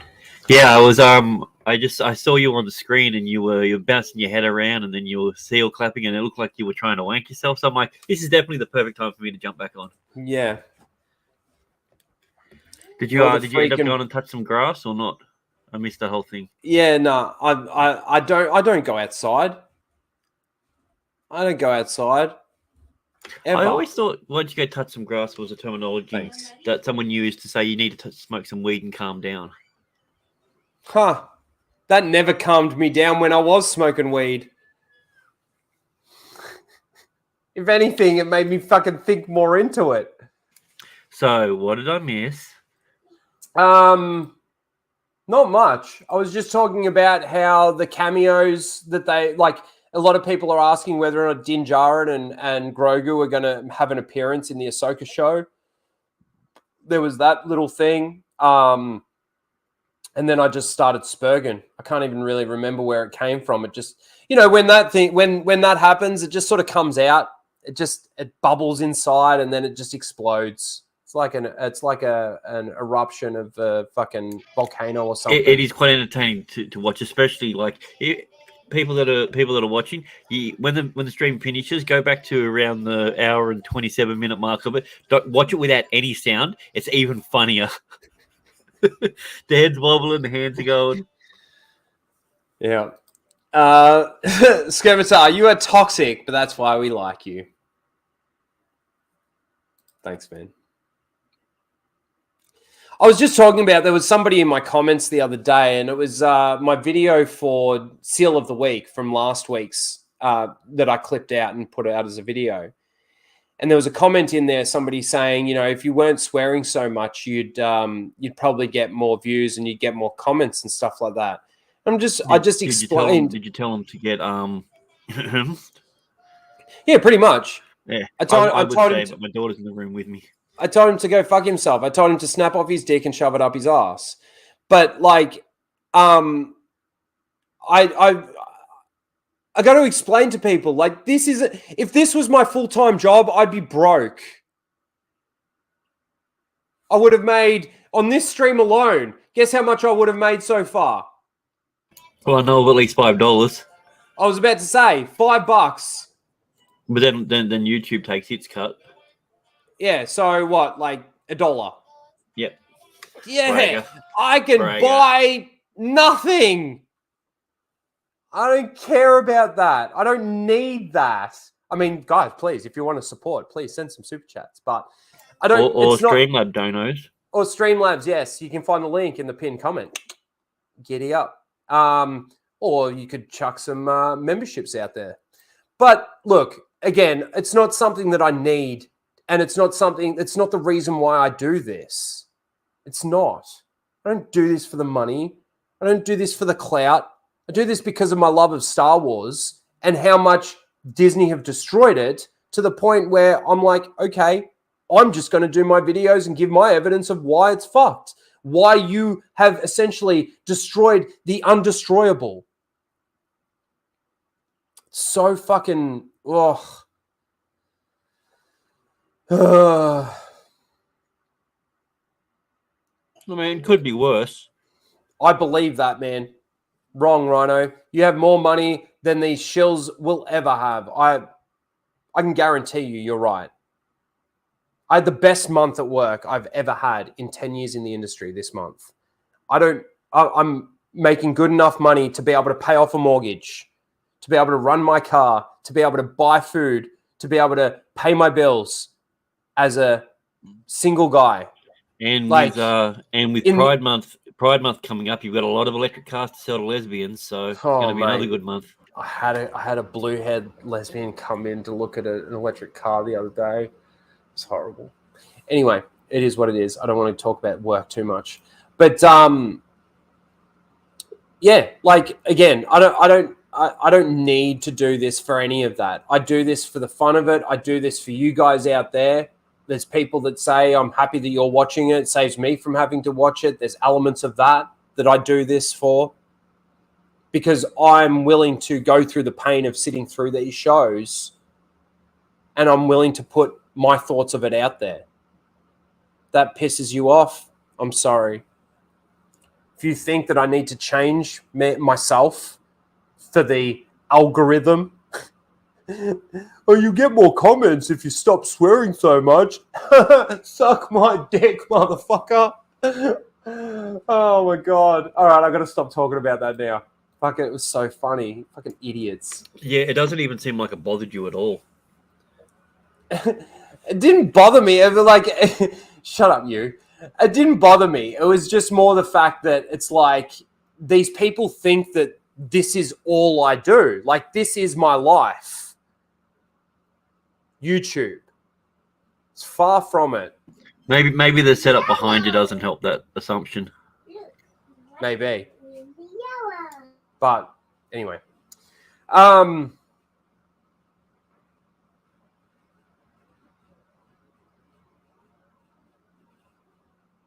So no shill of the week. No, we're coming to that. Hey Rhino, at least you've never worked at a Walgreens. What a hellscape. Do we even have those out here? I don't think so. Well, not in my state anyway. Retail life sucks. There are definitely times where like I don't like my job. There's times where I really don't like my job, especially at the moment with some of the customers and not being able to get their cars and shit like that. It's been really, really tough. Let me go into this next one really quickly. So I heard a little bit of a rumor that Ming-Na Wen was a little bit pissed off or upset that she wasn't in Mando Season 3, but I thought she was so much affiliated with Boba Fett that why would she be in Mando Season 3, especially if Boba Fett wasn't in Mando Season 3? But anyway, Ming-Na Wen says that she was a little disappointed she wasn't invited back for The Mandalorian Season 3, but wants to be in as many Star Wars projects she can. I would love to be in every single Star Wars project at this point from now on. Because they pay so little, she actually needs to be able to make a living. So she has to be in literally every single one just to be able to survive. Well, here's another great example of a character that actually means nothing. Like she's a better Boba Fett than Boba Fett at the moment. They've definitely propped her up, but I hate the fact that she was shot, killed essentially, and given like a mod stomach. You know, the robotic stomach and everything. Because again, no one's ever really gone in Star Wars anymore. And this brings me also back to what I was saying about the cameos and how the world is so small, right? Instead of killing her off and then maybe Boba Fett recruiting somebody from Jabba's palace as opposed to, you know, killing all of the people in Jabba's palace and just taking over the throne, and then wanting to be this nice guy, They just, you know, they have Boba Fett, pick her up, take her to the mod shop. I need your help. Here's as many credits as you need. Give her a mod stomach. Yay, happy days. She's back to normal. Rangers. Yeah. Go women power. Like, well, it's the just women power stupid. was the women power. Here's the thing: the women power stopped her from dying, but it was the money. It was capitalism that kept her alive. 100%. But Fennec Shan is a fucking retarded character. And, like, not just the character, but the scenes that she's in. You could go back to my review of Boba Fett when she jumps off the building, right?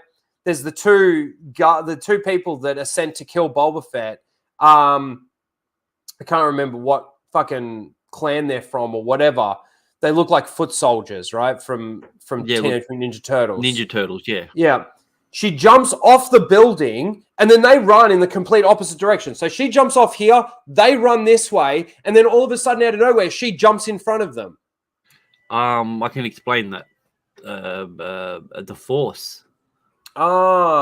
She used Force wings to fly around the building. Force perspective of the camera lens. That's what it was.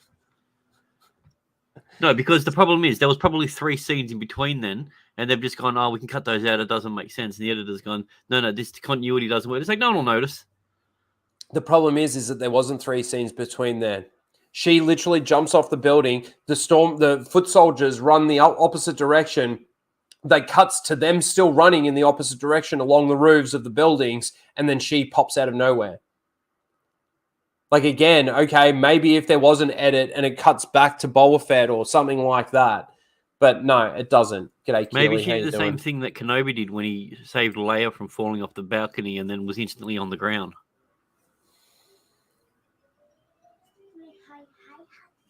Say that Because again. maybe it's bit? like the same thing with Kenobi when Leia fell off the building and then he used the Force to hover up, and by the time she touched the That's ground, he was right. already there. And then he runs down, and he's Yeah. just there all of a sudden. Yeah, same editing, same Force. So that being said, we have seen him use speed running before. That's true. So that's But such this a is cool it. This power is that they never ever used again. yeah. That's very true. But this is the thing. Like all of these examples that I continually give every week, week in, week out, there's examples that I'm constantly giving of why there's certain bits that are bad and all this kind of stuff. All of that just gets ignored by the shills, by the seals, by the Disney Star Wars fan. And this is why I say that their brains are made of human feces. It's disgusting, but it's true. Anyway. Sounds pretty shit. Yeah, very shit. So Min Now Wen was disappointed that she wasn't involved in it.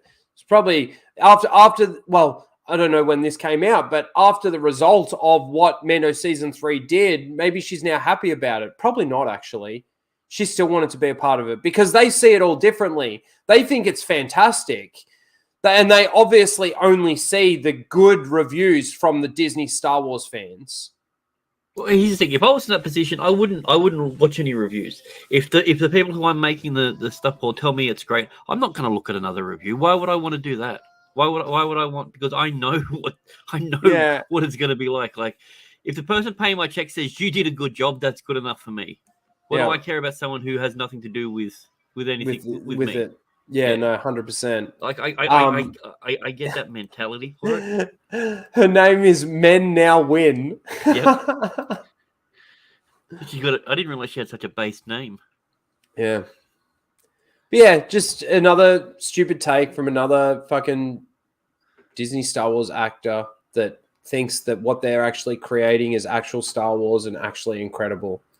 Fucking does my head in.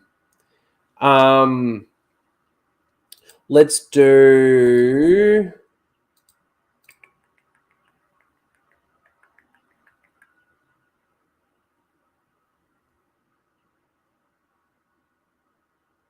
I want to show you this really quickly, actually.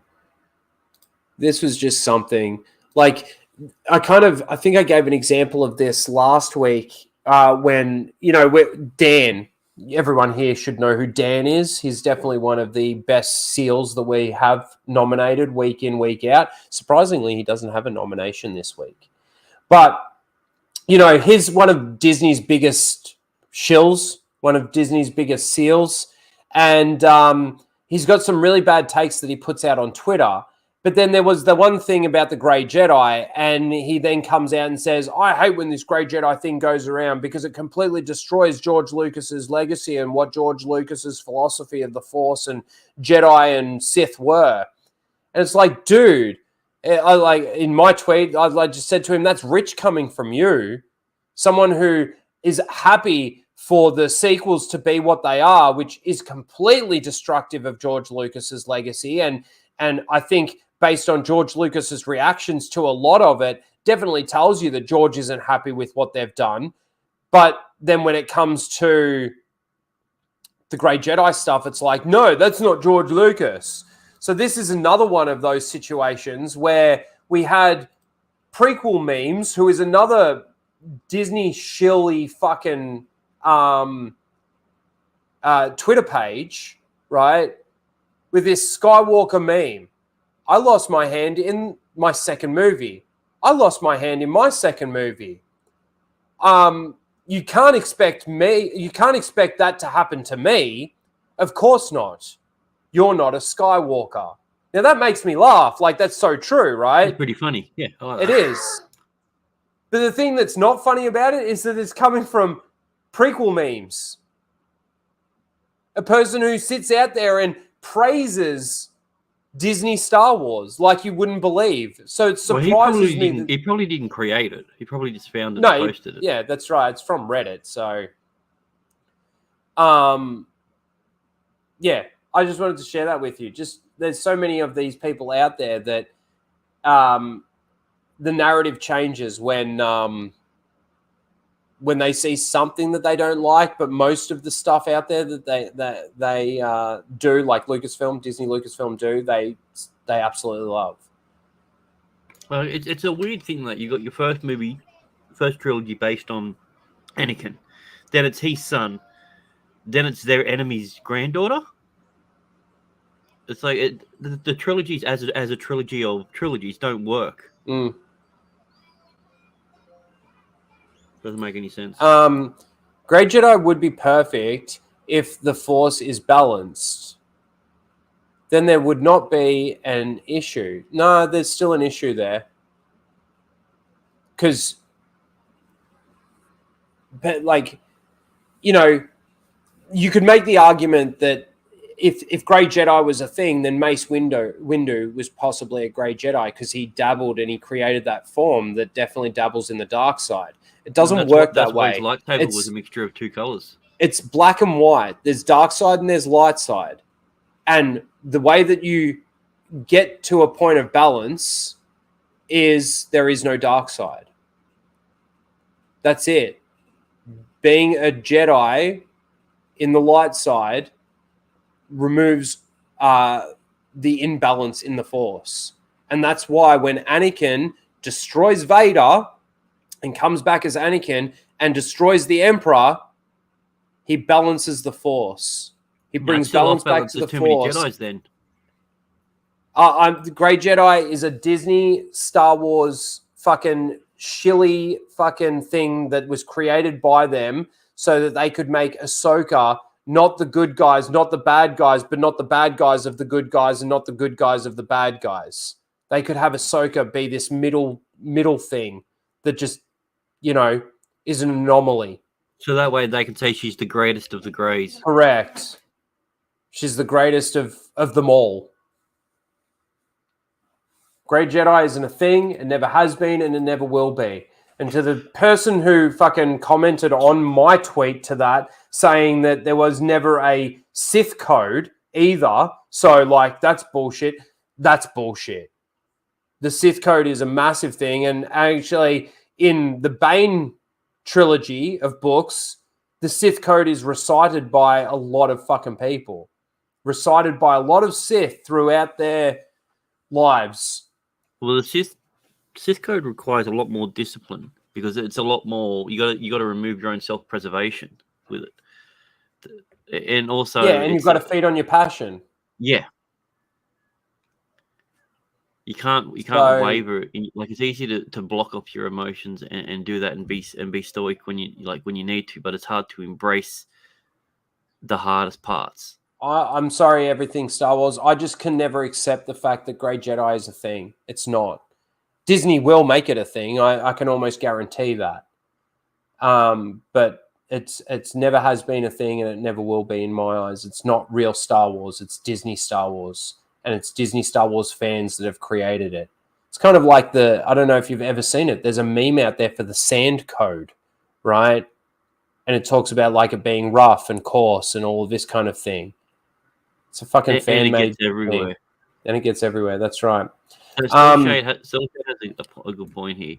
Where is it? Says right down the bottom. Yep. It would be the most popular one.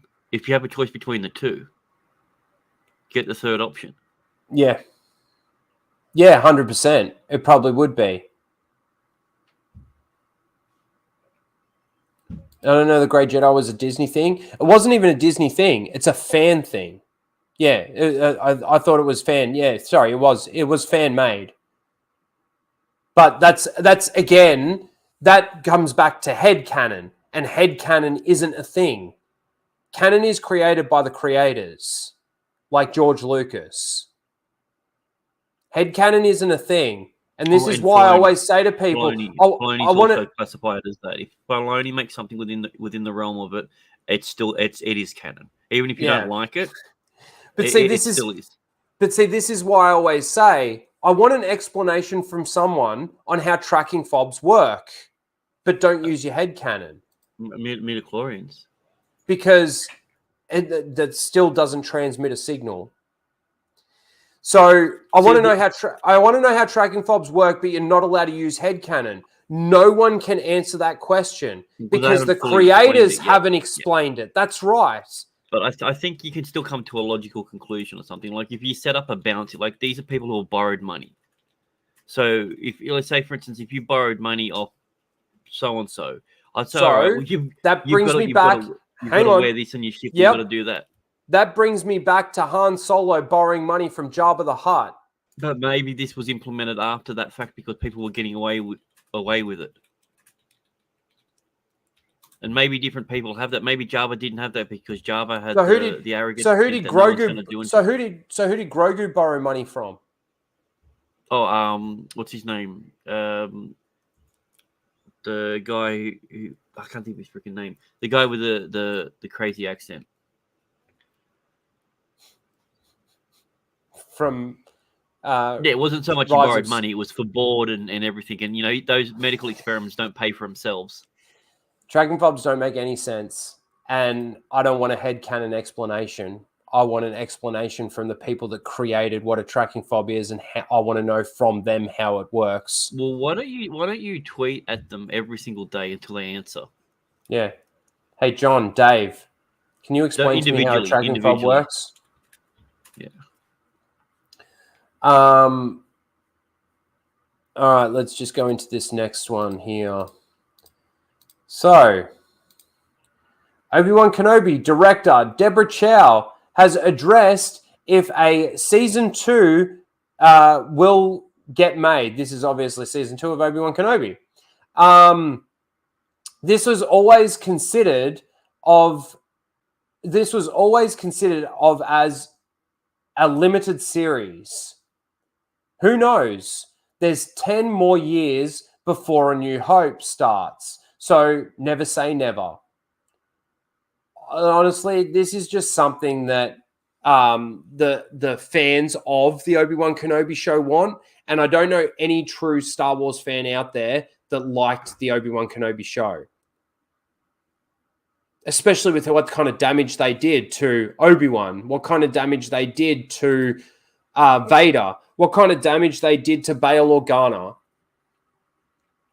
There's no way that they could honestly be considering doing a season 2 of this. What's it going to be? They've destroyed fucking Qui-Gon in that. They've destroyed the fucking relationship between Luke and Obi-Wan. There's a lot of lines now in A New Hope that actually don't make sense based on the Obi-Wan Kenobi show. What? Name 10 of them. You probably could. Name 10. In regards to what they've destroyed from A New Hope. Yeah, well, let's just look at the. Okay, Luke's reference to Obi-Wan being old Ben, and the way that he talks about him is like he doesn't know him. They did fuck Bail Organa. Yep. But obviously there's no real reference to Bail Organa in that. The Leia and the message that she sends to Obi-Wan doesn't reference anything in regards to this fucking, she references her father and how she fought during the Clone Wars. Correct. Yeah. You've got now the circle is complete. When I left you, I was but the learner. Now I am the master. There's 3. What else is there? Oh, when Tarkin and Vader are talking about Obi-Wan being on the Death Star, and Tarkin says, surely he's dead by now. Vader doesn't go, I only fought him 9 years ago. He's probably still alive, and he's here. No, doesn't reference that at all. Fuck.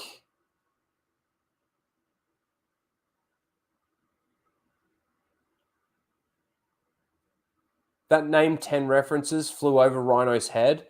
What were you referencing? Oh, I was just making a joke, but yeah. You got halfway, so that's pretty impressive. And I'm sure there's more. What were you referencing though? What did I miss? It did go over my head. You'll figure it out.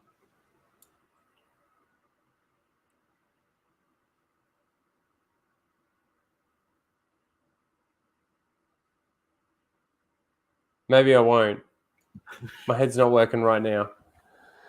Anyway, the whole idea of fucking them doing a Kenobi season 2 is beyond a joke. And obviously, there's nothing in the works right now to do it anyway. Like Deborah Chow said, that was always considered to be a limited series. Are you referencing this 10 more years before A New Hope starts? No? Grant? Hello? No, I was doing the Mateus, the Bill Clinton kid. Remember how he's like, didn't know I was filming with a bunch of illiterate people. It's like, name 10 books. Name 10 books. Yeah. Sorry. Yeah, there it is. Sorry. I got it now. That is funny. But yeah, Obi-Wan Kenobi. Who cares? They fucked... Another great example of how they're fucking Star Wars and completely destroying George Lucas' Star Wars in the process. It's not just a matter of them doing bad writing and stuff and it's isolated.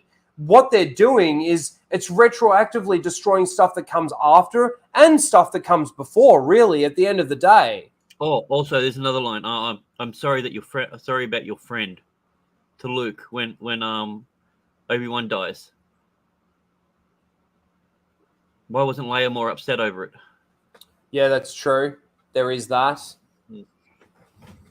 I mean, you could even say, like, didn't Obi-Wan learn from Mustafar and the fact that Vader survived Mustafar at the end of their fight in the Obi-Wan Kenobi show? I mean, Sith is your speciality, isn't it, fucking Obi-Wan? You should be ending him as opposed to having to leave it up to fucking He literally gave Luke. him permission to do it by saying that Anakin's dead. Like dead. Yeah. It's so stupid. So stupid. Disney Star Wars is so fucking stupid. At least they nailed it with Reva, though. Oh, no, she got nailed. That's right. She got nailed twice. Fucking more garbage in there as well. Okay, let's do this. It is time, guys. It is time.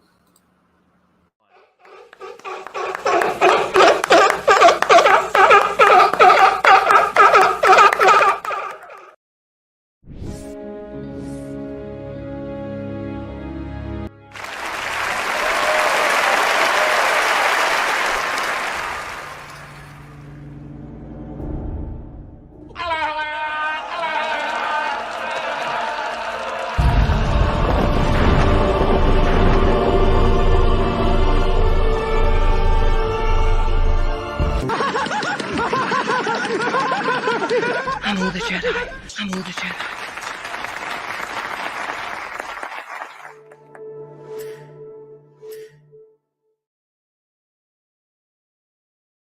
All right, so once again, we come to Disney's Seal of the Week. And this week, we've got some great nominees. I think we've all got...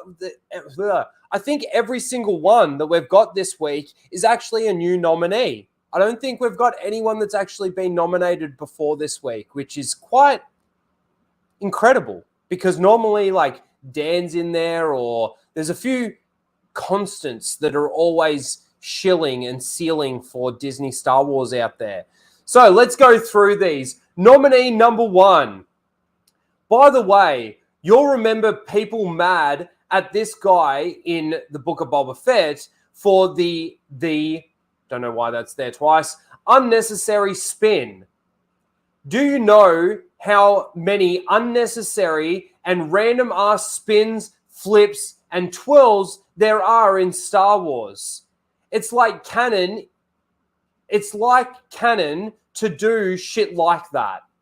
I think with like the spins and the twirls and, you know, all of those things when you're in lightsaber fights and everything like that is a little bit different to this guy spinning literally to shoot at somebody. He's not spinning away from anything. It's not like somebody's shooting at him and he's spinning out of the way of that blaster shot or anything like that.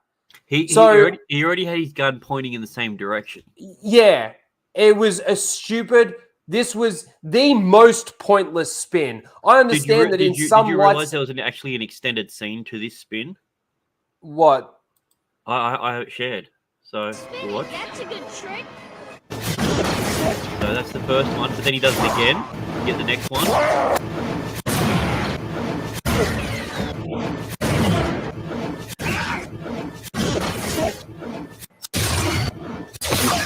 Oh no! Oh, Boba! Oh shit!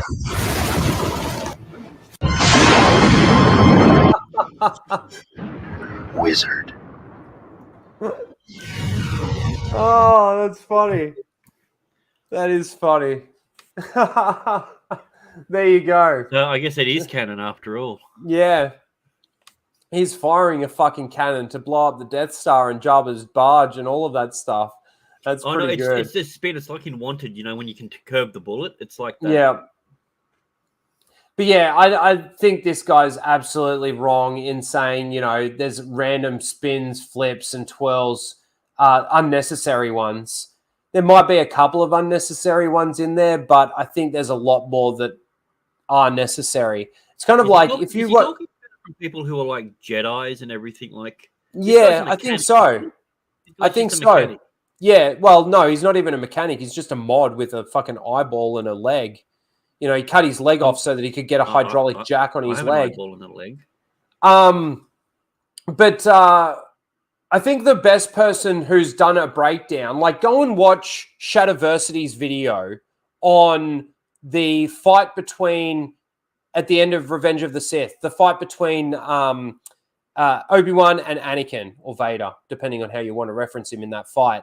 But in that fight, he slows it down and talks about the technique and all of this kind of stuff. And there's actually a lot of spins in there that actually are necessary, believe it or not. Or it's like the force of the blow on the lightsaber is what has caused the spin, but then goes straight back into a defensive stance or a defensive hit or block. Or even or the block and then the spin turns into an offensive move. There is so much of that, and I highly recommend Shadowversity's video on that. That was really fucking good. Anyway, that is nominee number 1. Grant, do you want to read nominee number 2? Sure, why not? It says, Andor is pretty much the best Star Wars anything since Empire Strikes Back. I'm astounded by how much this feels like the universe George Lucas built. Because they throw in so much of what... Should I be yelling every time it's capitalized? Like, Star Wars maybe. has become out. It's reinvigorated my love again. More of this, please.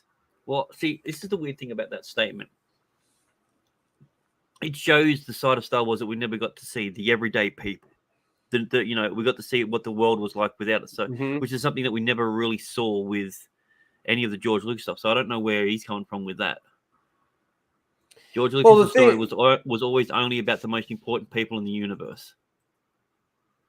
But to me, the biggest silly part of this is Andor is pretty much the best Star Wars everything. The best Star Wars everything since... No, anything since. I just didn't. That's why I got... The best Star Wars anything since The Empire Strikes Back. I'm sorry, but no. I think Return of the Jedi shits all over Andor. I think Revenge of the Sith shits all over Andor. And the only thing that really feels like Star Wars in this Andor show is you see a TIE fighter. You see Star Wars references. So I don't think it's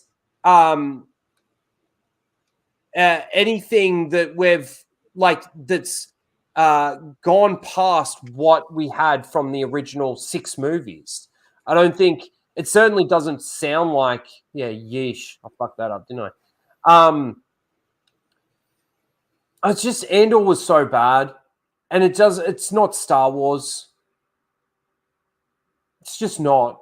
And I hate these people that think that it's the best Star Wars that Disney has done.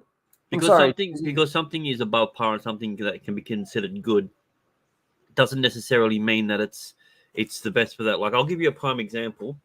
of a movie that is good, but it's the worst out of the trilogy because it has nothing to do with it. The Dark Knight. The Dark Knight is the best film out of those 3 films, but it literally has nothing to do really with the main story, which is Batman's war against the League of Assassins. That's what the whole trilogy is essentially about. Yeah. But it's still the best film. So it doesn't matter. Just because something is good or enjoyable doesn't mean it's the best of that property. It just means it happens to be connected to that. But again, there's so many things also too in this Andor show that just aren't explained. I mean, there's all the stuff that we were talking about earlier in regards to Luthen's store. But like even this ship in this actual scene where he uses the lightsaber things on the end of his ship and stuff like that. His ability to stop the, what's it called? The tracker, I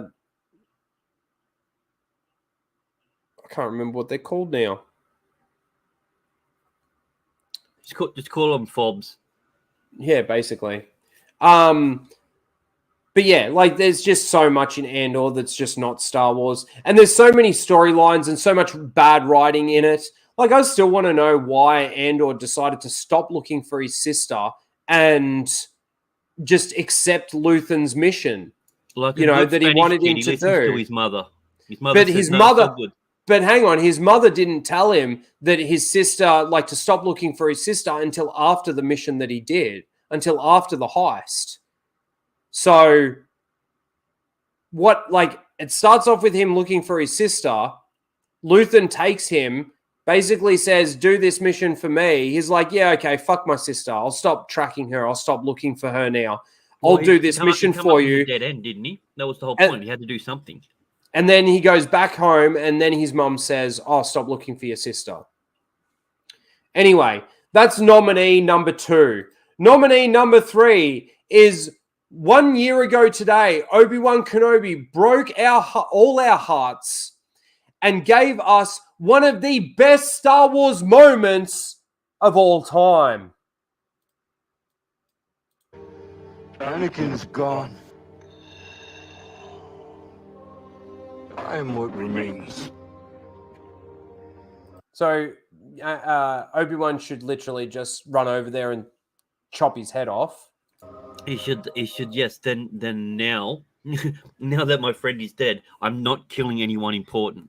Yeah. Like it's just this line did more damage to Obi-Wan.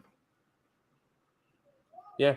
When he walks away from this does more damage than anything else in his character's happened. But this whole conversation destroys fucking Everything.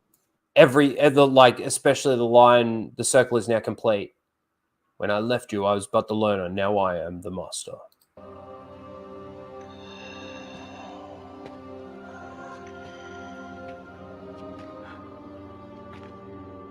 Oh, look, he got all emotional and started crying. It's the best thing that we've ever had in Star Wars. We've never had emotions in Star Wars. I'm sorry.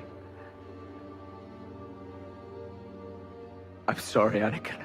I'm sorry I didn't finish you off on the shores of Mustafar. For all of it.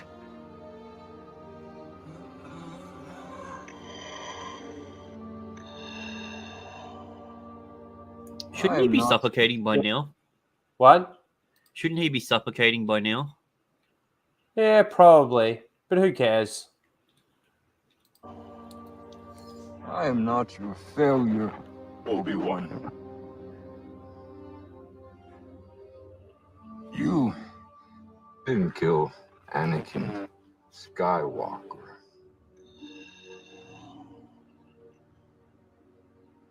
I did. Oh, again, finish him off. And then, of course, he says, bye, Darth, because we need to explain why Obi-Wan called him Darth in A New Hope, as opposed to either Darth Vader, or Anakin. Goodbye, Darth. Stupid. So, anyway, that's nominee number 3. Fucking one of the best moments, one of the best Star Wars moments of all time. I think nearly every scene that we talked about from the prequels and the OT last week is better than this scene. And the last one is amongst one of the most power couple things Din and Bo did so far. Power couple? Who's a power couple? Bo and Din. Din Djarin and Bo Katan. I thought Bo was a lesbian. Yeah, maybe. But who cares? The shippers don't care about that. This 21-year-old him from Brazil. Yeah. So amongst one of the most power couple things Din and Bo did so far was to destroy the pirate ship. You know, the ship that's got no up and down. It's just got a big wheel in it, like a pirate ship. God, Disney Star Wars is so stupid. The more I talk about it, the more it's fucking stupid. It's so stupid. No, that makes sense. No, it doesn't, Grant. If it's got a pullback, the wheel might turn left and right. But if you can push the thing forward, it'll go down. If you pull the thing back, doesn't look like you can pull it back and forward. Yeah, I don't even remember. I don't even remember this scene. Peak Star Wars. It's fucking absolute crap. All right, guys, let me put the poll in the chat for you. Poll.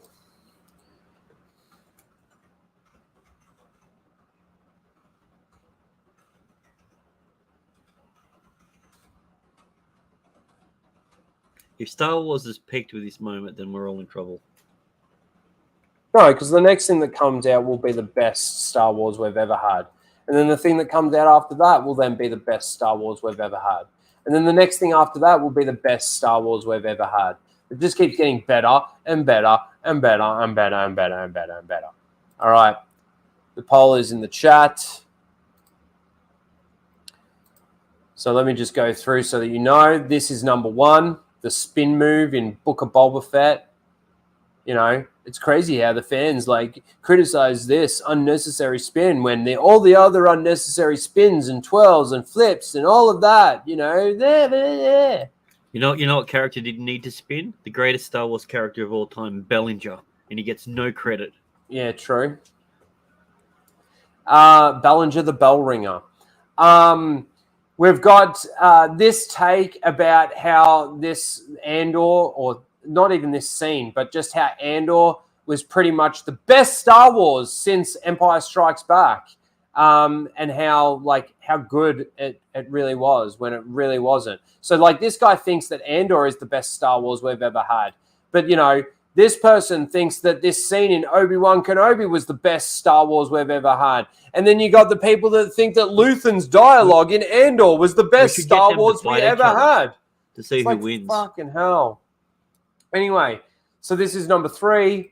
And this take about the power couple thing is number 4. Get your votes in, guys. Get your votes in and we'll come back to it. All right.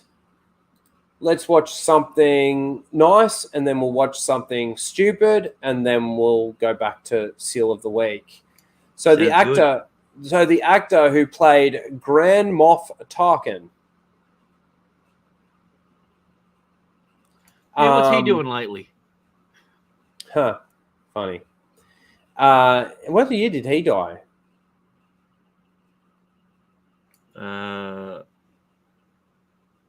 87, I think. Peter, is it Peter Cushing? Is that how you pronounce it? Yeah, Cushing. All right.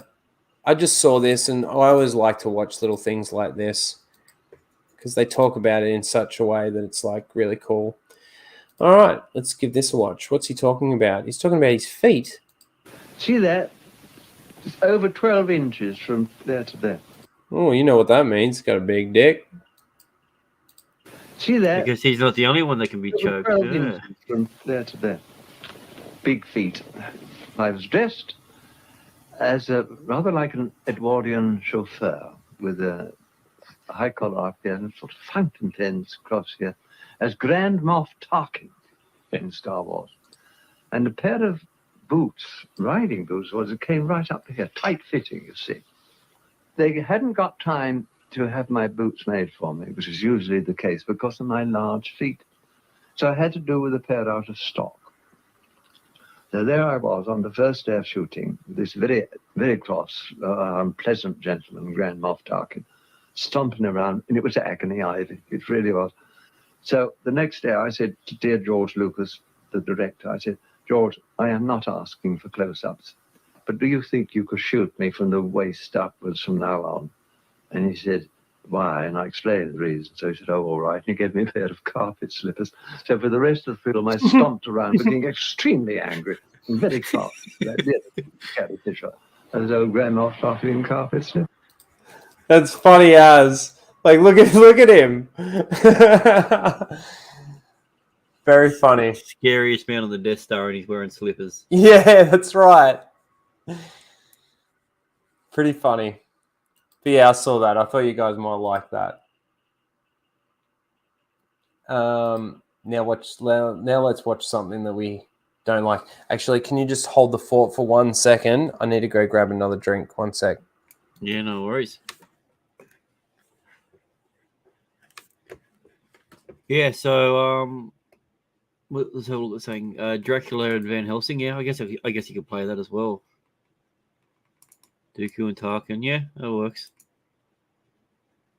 I just couldn't imagine. I couldn't imagine having to be in that scenario where you're supposed to be menacing, and then you're looking down and someone's wearing slippers. I mean, it's a bit weird, a bit more common now with that because they know. But back then, it was still essentially theatre, but recording. So yeah, people, and especially someone as old as he was, if he had a job to do, he'd go in there and he'd be dressed proper and he would, he'd be all formal about it. I just wish they were like more fluffy. I think that would have been funny. I just would have thought it would have been hard as like a person doing a scene with him when he's wearing that, like without sort of cracking up laughing at how he looks. But he was probably like a real true professional, when it comes to it. And I like the way that he also worded it. He said, I spoke to the lovely director and I said, I'm not asking for the mid-shots, but is it possible? He wasn't demanding anything like. Yeah. All right, let's watch this one now.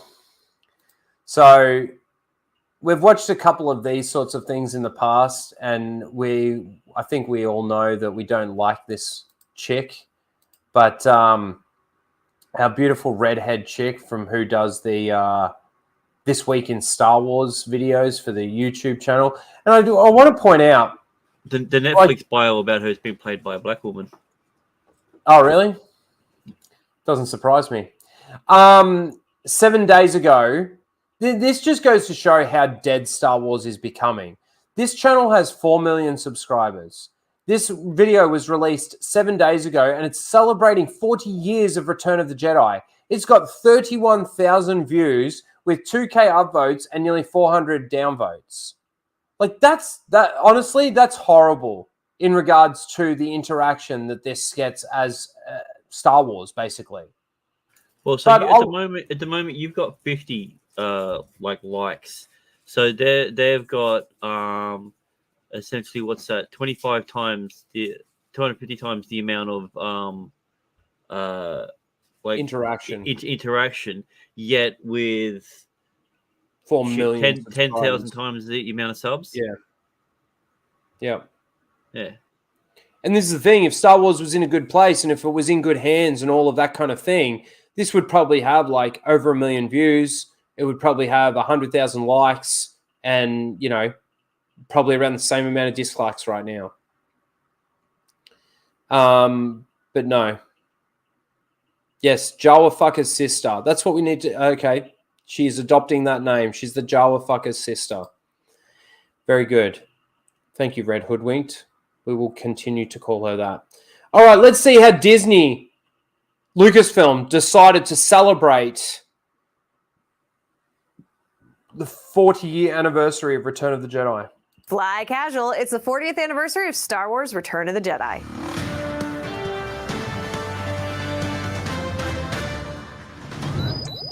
Exactly 40 years ago today in 1983, the final film in the Star Wars original trilogy made its debut. So let's make like an Ewok celebration to mark the occasion, shall we? Hang on. What did she just say? Hold on. Sorry, I need to listen to that just one more time.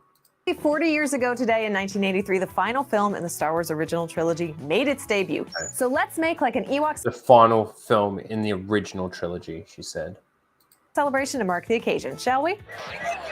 Over on StarWars.com, we've got interviews with some of the crew who made Return of the Jedi possible, including Master of the Monster Shop, Phil Tippett, VFX Supervisor, Dennis Murin, sound designers Ben Burt and Randy Tom, Industrial Light and Magic's general manager at the time, Thomas Smith, and fashion artist and illustrator Marilee Heyer, an initially unsung hero behind some of Princess Leia's hairstyles. Oh, but hang on a second.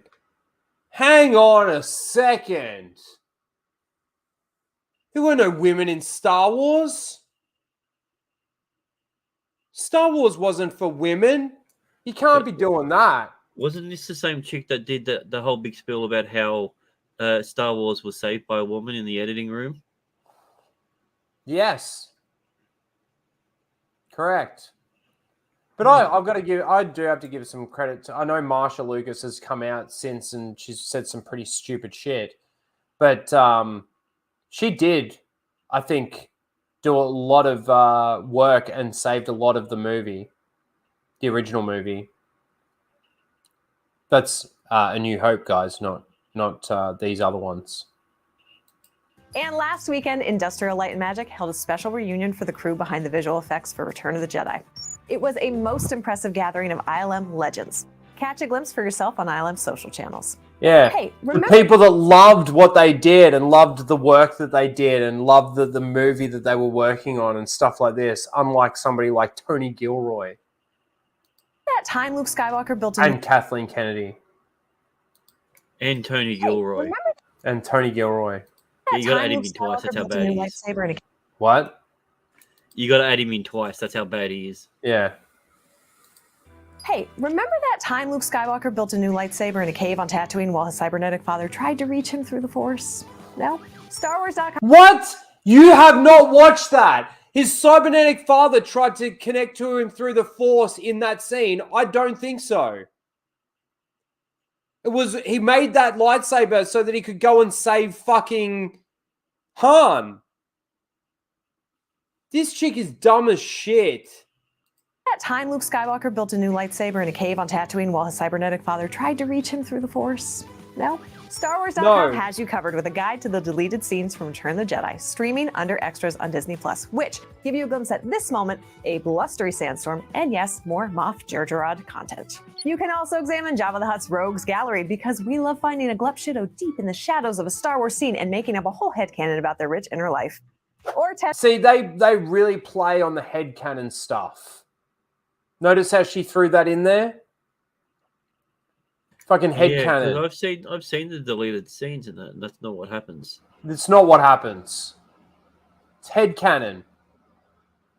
And Disney's fucking empowering you with your headcanon. Deleted scenes aren't canon. Well, Luke does make his lightsaber on Tatooine. I'm pretty sure that's in the novelization of Return of the Jedi. That's in Sorry, in Return of the Jedi. Yeah, that's in the novel, but that was never explicitly even mentioned in any of the movies, from my knowledge. But it's like saying, like, you know, if you think about something like Harry Potter, right?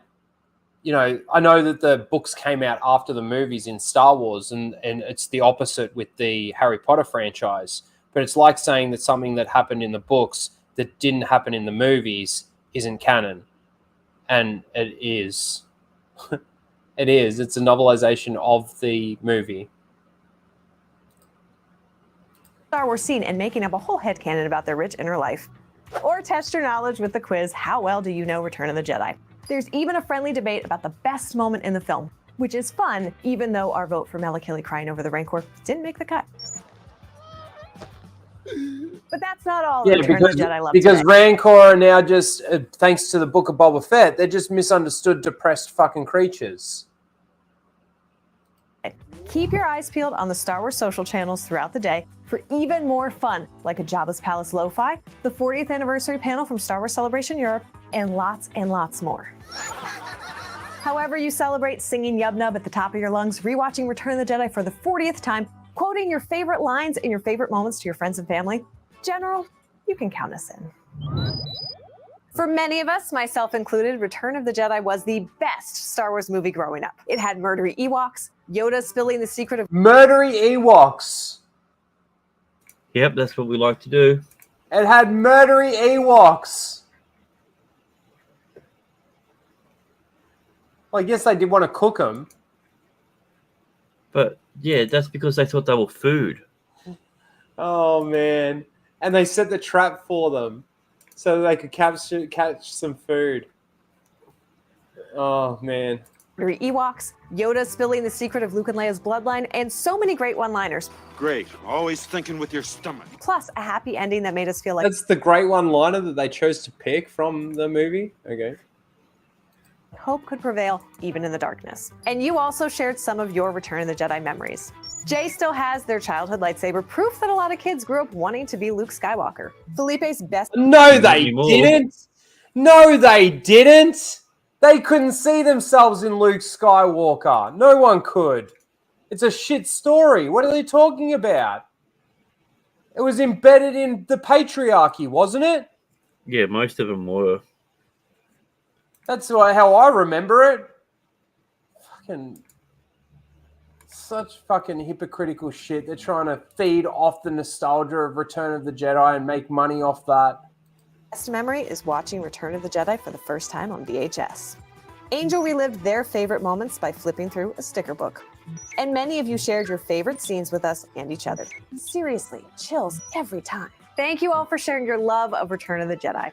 That's it for this week. For more on these stories and other news from around the galaxy, check out StarWars.com and be sure to join us right here for This Week in Star Wars every Thursday. Thanks for watching and yub nub. Oh, God. Yeah, Yub she nub. seems like a complete nut of bell end. Yub nub. I actually want to check something really quickly because I've had this here. If I can find it. What's that? Something exciting? Is it something to do with Star Wars? It is something to do with Star Wars, but fuck, I kept it. I'm sure I kept it.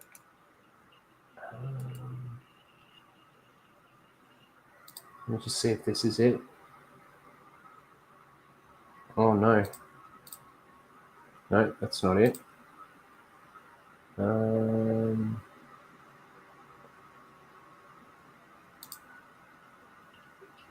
That's not it. Fuck. I thought I kept it. It was basically the StarWars.com and the gallery for Obi-Wan Kenobi, and I wanted to see if they changed what happened because in the on the StarWars.com website, there's they in the galleries they talk about what happens throughout that character's life. Right, and it talks about how he was on Tatooine for decades and stuff like that. And I'm waiting for them to change it based on the Obi-Wan Kenobi show. I thought I saved it, but I can't find it now. Just give me 1 second.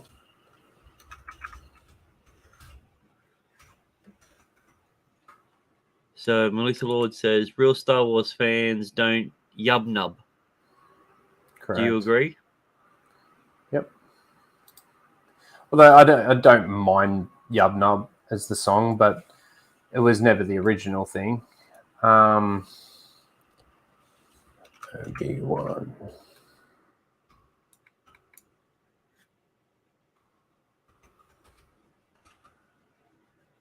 Give me 1 sec, guys.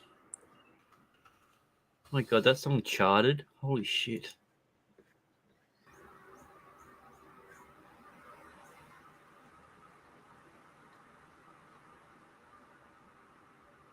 Why doesn't that come up when I... No idea, buddy. I can't see what you're seeing.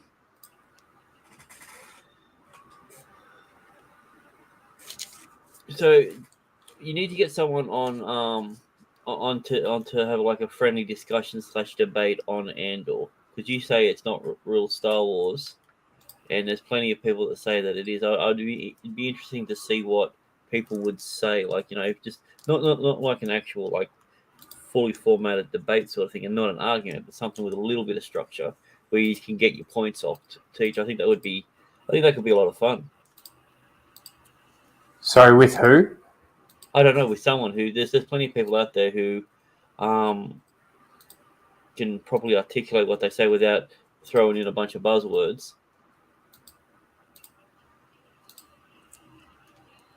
Be interesting to see, like some of the EFAP guys' perspective when challenged directly with it. Well, I want to talk to the EFAP guys about Andor because I know that they liked. That's literally what I just said. Yeah, right. Sorry, I got so distracted. You're good. But I would actually like to speak to them about it because they say everything else, like Mando and everything else, has been pretty shit. But then when it comes to Andor, but they talk about the character, progression and development and stuff like that, and there are some decent moments in there that definitely show that. But it's everything else around that I'm like, hang on a second, that's not really that doesn't really make too much sense there.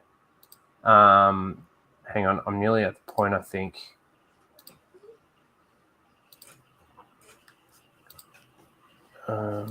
Nearly there. Or I could do a bunch of Star Wars trivia for you and see how much of a real fan you really is.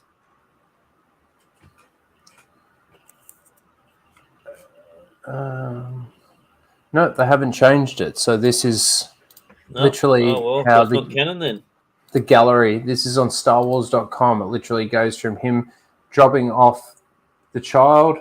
Where does it specifically say? And then it goes to him being the hermit.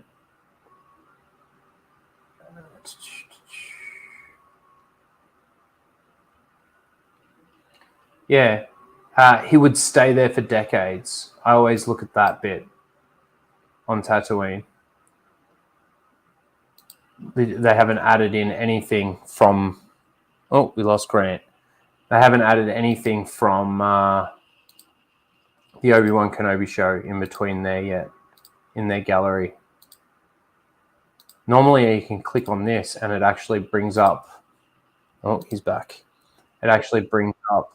Kicked from the host. What? It said you've been removed by the host. I didn't remove you. Okay.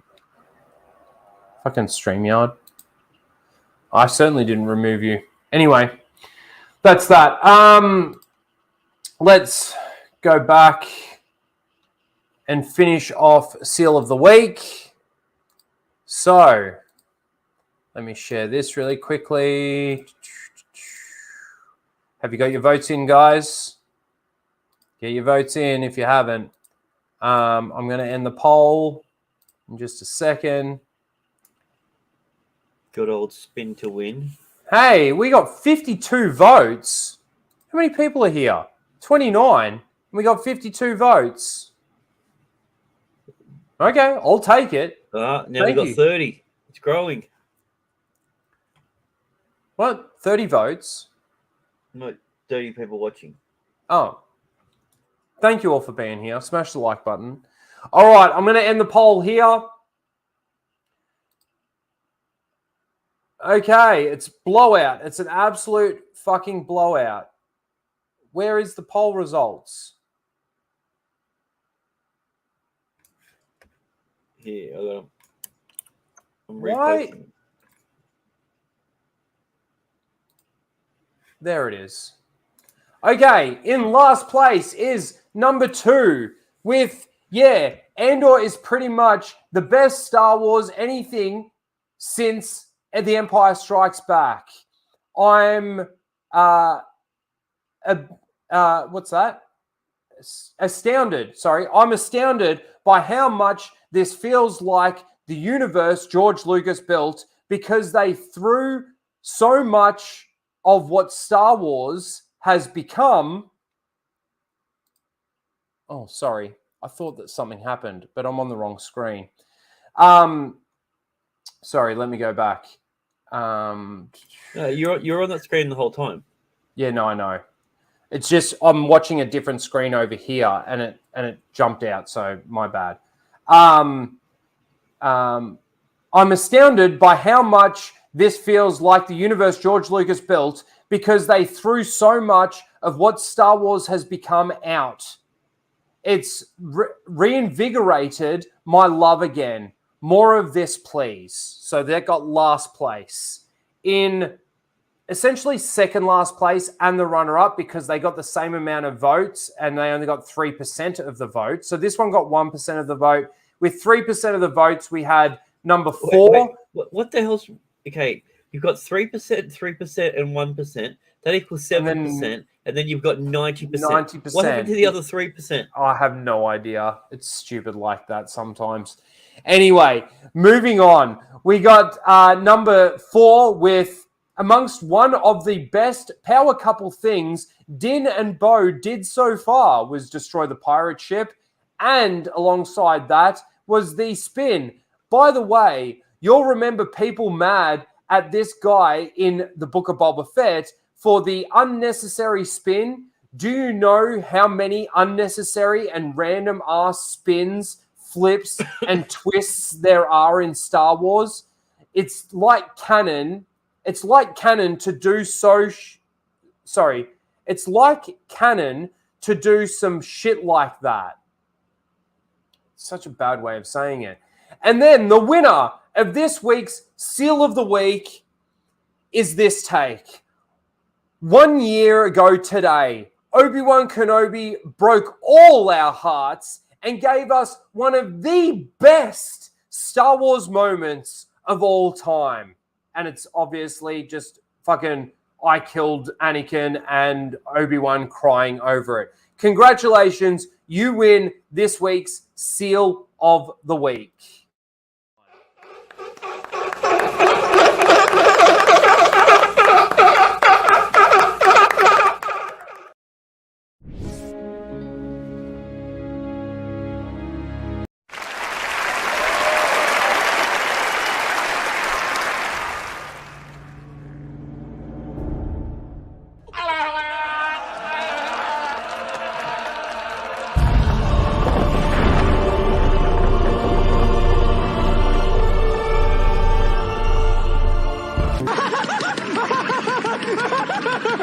I'm all the Jedi.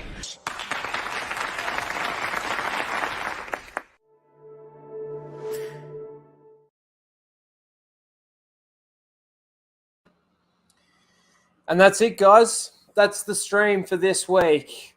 Next week, I am probably we'll probably have some Star Wars stuff in there, but I am going to try and sort of transition this stream into some other pop culture things. So we'll see how that goes. I'm going to try and bring in a bit more. And during Pride Month, what a time. What a time. It's perfect. It's fucking perfect. But yes, and also too, I might have to this month at the end of June, the last Friday of June, I might have to change my day off with work. So either we will move Casual Rage on that week to whichever other day that I have off, or I might skip that and just take the week off. We'll have to see, but just giving you a heads up now that, being end of financial year and work and all of that sort of thing, I might have to skip that stream. But yeah, I'll let you know as we get closer to the day. Thanks everyone for hanging out. Let me just make sure that I didn't miss any member chats. I don't think I did. I can't see anything there, and any Streamlabs donations or super chats. Nothing there. You guys are awesome. Thanks for being here. Thanks for hanging out. You can catch me over on my Twitch. I will be probably playing sometime soon some Starship Troopers with Mozza and Lethal and Blabs and hopefully a few others, because you can have a squad of up to 16 people on that game. Which is, Gregory. Hey, have you got the game? Yeah, fucking come over and play for sure. I was going to play Diablo 4 instead. Cause it just there is that as well, which I was thinking about getting that too. Fucking looks awesome. But yeah, so you can catch me over on Twitch. Of course, please subscribe. Please smash the like button on your way out. Is there anything that you want to plug, Mr. G?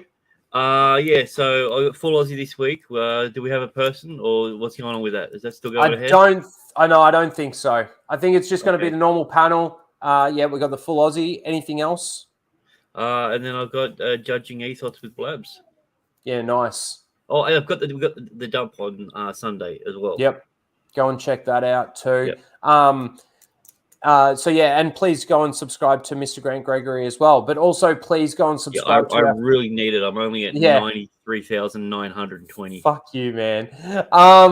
We need to get the Full Aussie channel moving and grooving. So please go and sub to that channel as well. If you're not, any mods in the chat, if you can chuck the link in, that would be greatly appreciated for the Full Aussie channel. Rhino, did you say you guys are playing the game because I have it?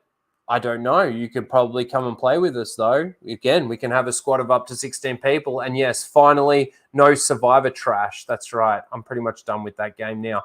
But you guys have been awesome. Again, subscribe to all the Full Aussie people. Subscribe to us over here. Go and follow me on Twitch.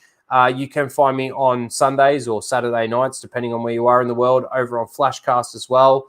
And that's pretty much it. We'll see you on the Full Aussie this weekend. Later, guys. Thanks for being here. We'll see you soon. What am I going to play this week? A few minutes? Are you kidding? At the rate they're gaining. No, what is it? You have to shoot this. Traveling through hyperspace is like dusting crops, kid. Without precise calculations, we fly too close to a store. They're bouncing to a supermarket and then... Yeah. It'd be a hell of a mess. What's that? Watch. You're losing the deflector shields. Go strap yourselves in. Be careful on the way out. Yeah, sure. I'm taking it very cautiously. You... Go away! Bounce too near a supermarket? They came bounding over. Fuck off! Disney! You fucking cunt!